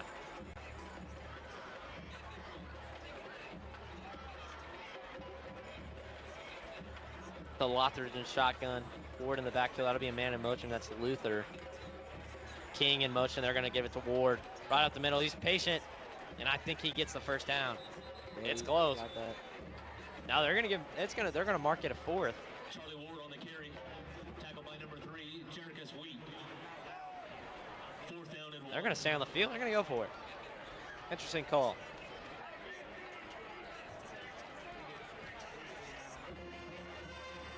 King in motion once again. They try to draw him off. Play clock running down. Lothar trying to get the call. He's going to be, initially gave an under center look. Yeah, they are going to go for it. And off to Ward, and he gets the first down. They got Reaches that the with ball ease. across.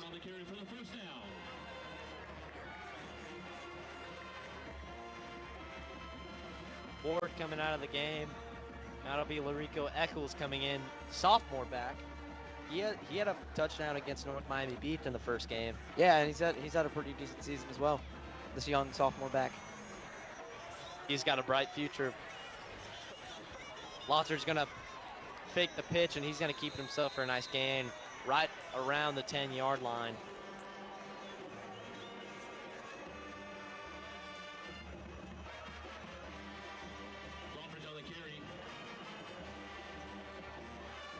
Looks like Lothard's might be a timeout. I think the Tigers going to take this one into the fourth quarter. So one touchdown scored in this third quarter of play as the Tigers are inching near another 60-36. And we'll take a short break right before this fourth quarter action.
Second down for the Tigers.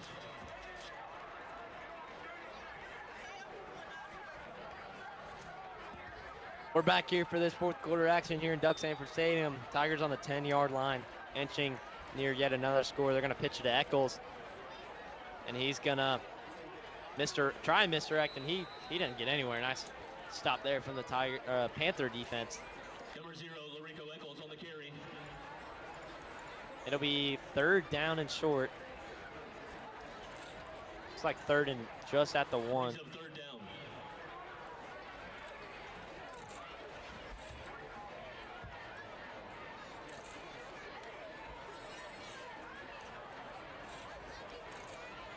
Walter's going to be in shotgun.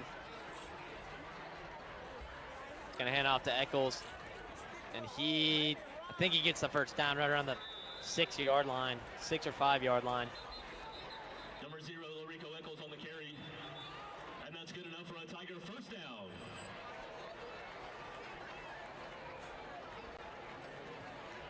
So Tigers inching near that record. 69. Central put on Smith Station earlier this year, and that was the most ever. Like a flag.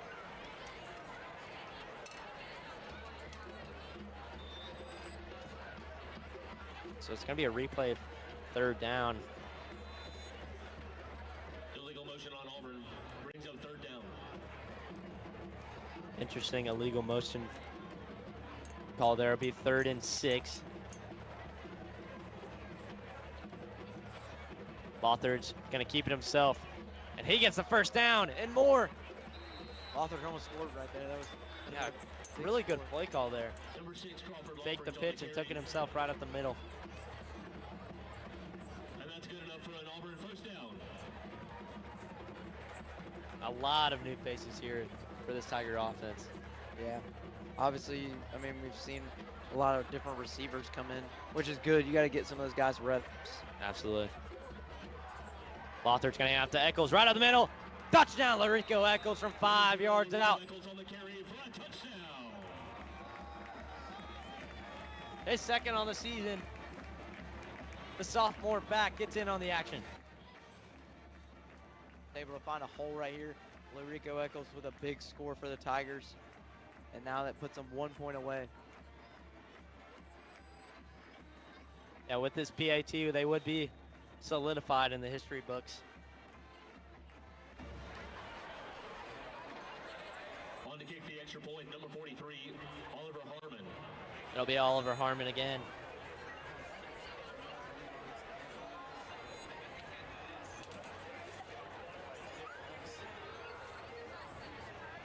And he puts it up, and he puts it through. Tigers 70, Smith Station 6. Oliver Harmon's perfect on the day for PATs.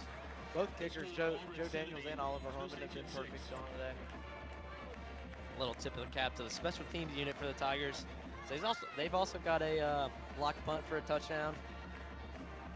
And I mean, it would have been a punt return for a touchdown. Peyton Plott just got called back.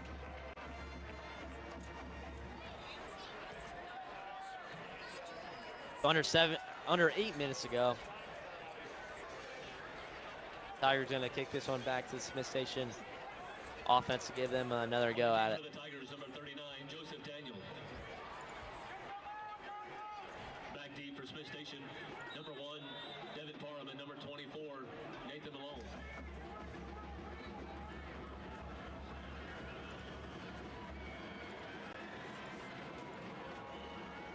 Here's Daniels on the kick. He's been really good tonight. And that was a missile. And another touchback. So you got to look at the schedule ahead for the Tigers. You got Carver on the road next week, and then Dothan at home for senior night. And you have a bye week after that. Big one is next week. Carver playing it close in Phoenix City right now. They're just a really dangerous team in this 7A Region 2. A lot of good teams just battling out for that 1 seed.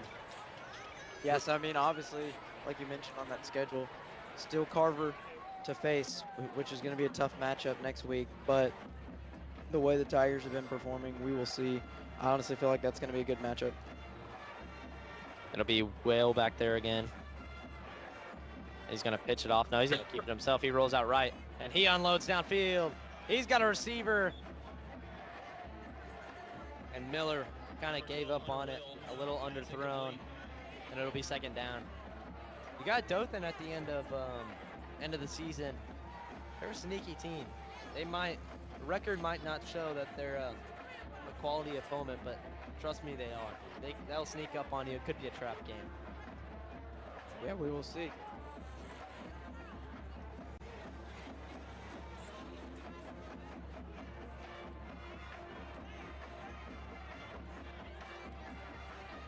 The second down here for the Panthers. Well, going to be under center. He's going to hand it off. Not much doing there. Nice job from the Tigers defensive line. Tackle made by number 90, Brennan Barber. So the junior defensive lineman Barber gets the tackle. It'll be 3rd and 8. See what the Panthers draw up here.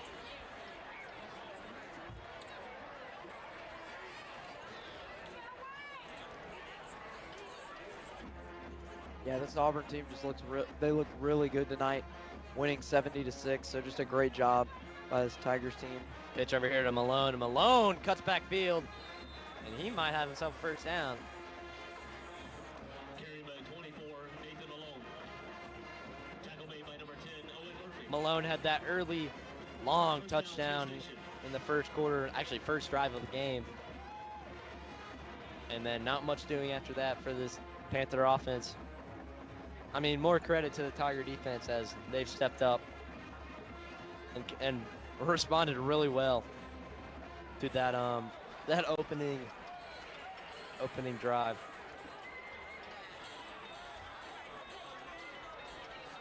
So Whale under center again. Gonna give it to Malone once more, and he's rumbling for a good 4 yards. 4 or so. Man, slow to get up for the Panthers. It looks like he's gonna be all right. Malone is taking a knee himself. I think he's just readjusting his shoe. Yeah, I mean, obviously this second half is going quicker than the first half, but just so far, this Tigers team's still able to get some big stops.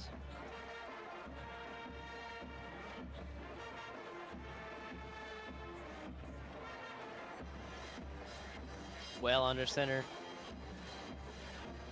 You have Key in the backfield. Malone in motion once again. Key's gonna get it this time, and a nice tackle there from the Tigers. Looks like Elijah Scott there on the tackle. Yeah, Scott with a really good tackle there. That's a sophomore. A lot of sophomore and juniors getting a lot of action here.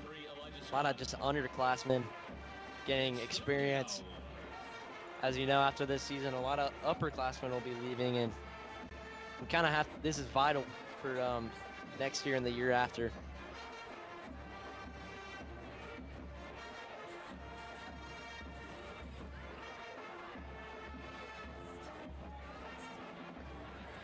Well under center will be Malone in motion once again.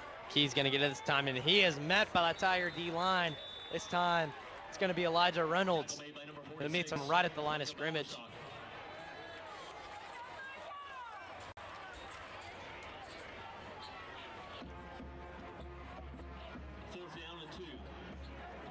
Yeah, it looks like Smith Station might be bringing out the punt unit now. Yeah, punt unit for the Panthers coming out again. Wish I had a number for how many times.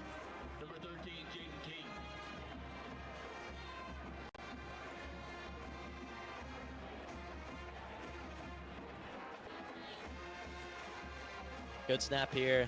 Punt is away. A really solid one. That's King back there on the return. He's just gonna let it roll out of bounds right at the 25. Really good punt there. Pins it back. 25 in their own territory. Clock is still rolling down. It is getting close to under 2 minutes left in here in this fourth quarter. Looking back at this crucial Region 2 7A matchup. Central got 10 unanswered here in this second half, and this is big right here. Like and he missed it. No, he missed the field goal there, so that's big for Central. Central remains with the lead. Eccles going to get a carry. It's just going to be a small game. As we have crossed under 2 minutes left in this one. Tigers just done a really good job on all sides of the ball. Second down to 6.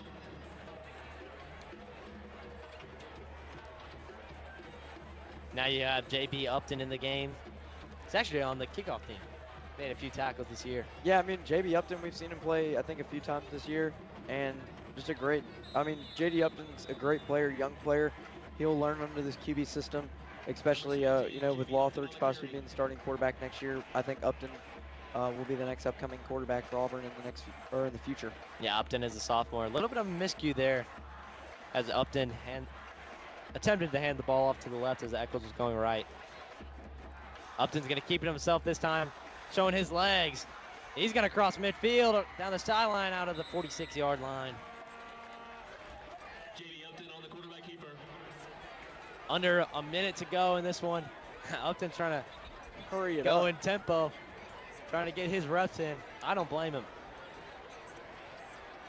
First and 10 from the 46. And they will get another play in. Tigers at the 46. Upton's just going to hand it off. And a nice gain there. Looks like Jaden Harvey, sophomore, back.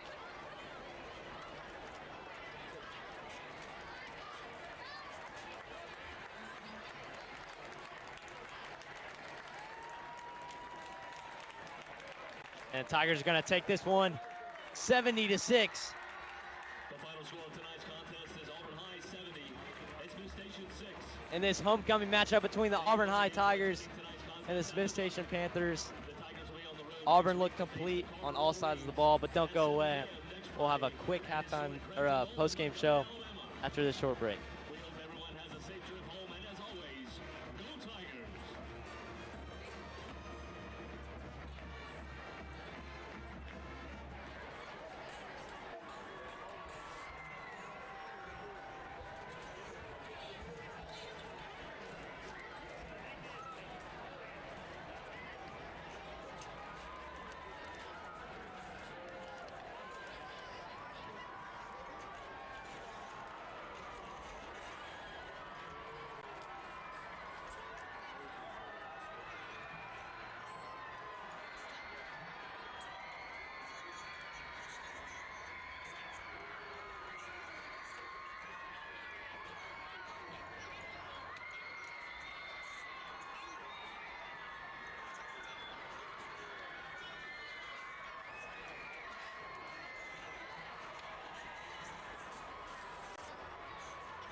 Auburn Tigers taking this one 70-6 in this homecoming matchup here at Duck Sanford Stadium.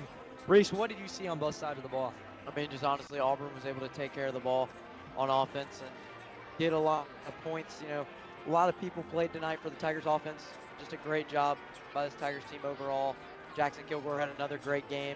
And then on the defensive side of the ball, Auburn had a little bit of early struggles, you know, early on giving up that touchdown, but then just made up after getting a bunch of stops, and just like what the Tigers did on offense and defense tonight. You saw a lot of underclassmen and just unexperienced players get some good minutes in. But looking at the starters of this game, who would you give a player of the game to? In my opinion, are we doing offense and defense? You can do both. You do offense, I'll do defense. Okay, I mean, to be honest, on offense, I think I'm going to go with Jackson Kilgore. Just had a great game, you know, was able to throw it deep downfield multiple times. I just like the way he was able to, you know, set his feet, didn't have a lot of pressure to worry about this game. So good job by Jackson Kilgore, just being able to get that ball downfield. Yeah, no doubt. That offensive line did a really good job for Kilgore as well. But for the defense, Caleb Pitts had a great game, 4 sacks. I mean, he was just hard for this Smith Station defense to stop, and he had a really good game. But looking into the future, we got Carver next week. They're currently up 13-10 in Phoenix City against Central, as Tigers beat them last week, 38-33 to get that #1 ranking. So how big is this game? I mean, honestly, like we mentioned earlier in the broadcast, you know, this Central game is obviously, like, if Central wins, there's still a chance that things could play out the way Central wants them if Carver beats Auburn. And also, if Auburn were to drop that Dothan game too. But, you know, right now, we just got to focus one game at a time and see how it goes. Yeah. Like I said, next week we have Carver, and then the week after, like you mentioned, it is Dothan. But looking in the future to other sports here on Auburn High campus on Tuesday, Coach Link and the Lady Tiger flag football team will square off against JAG here at Duck Sanford Stadium. And on Wednesday, Coach Wheatley and the Auburn High varsity volleyball team will host the 7A Area 5 volleyball tournament. Auburn will host Smith Station at 4, Opelika and Central at 5, and the winners of those two contests will play for the area championship at 6. But for us, that'll be it. Thank you for once again attending tonight's contest at the Duck. Tigers will be on the road next week to face Carver at 7 at the Crampton Bowl in Montgomery, Alabama. We hope everyone has a safe trip home, and as always, go Tigers.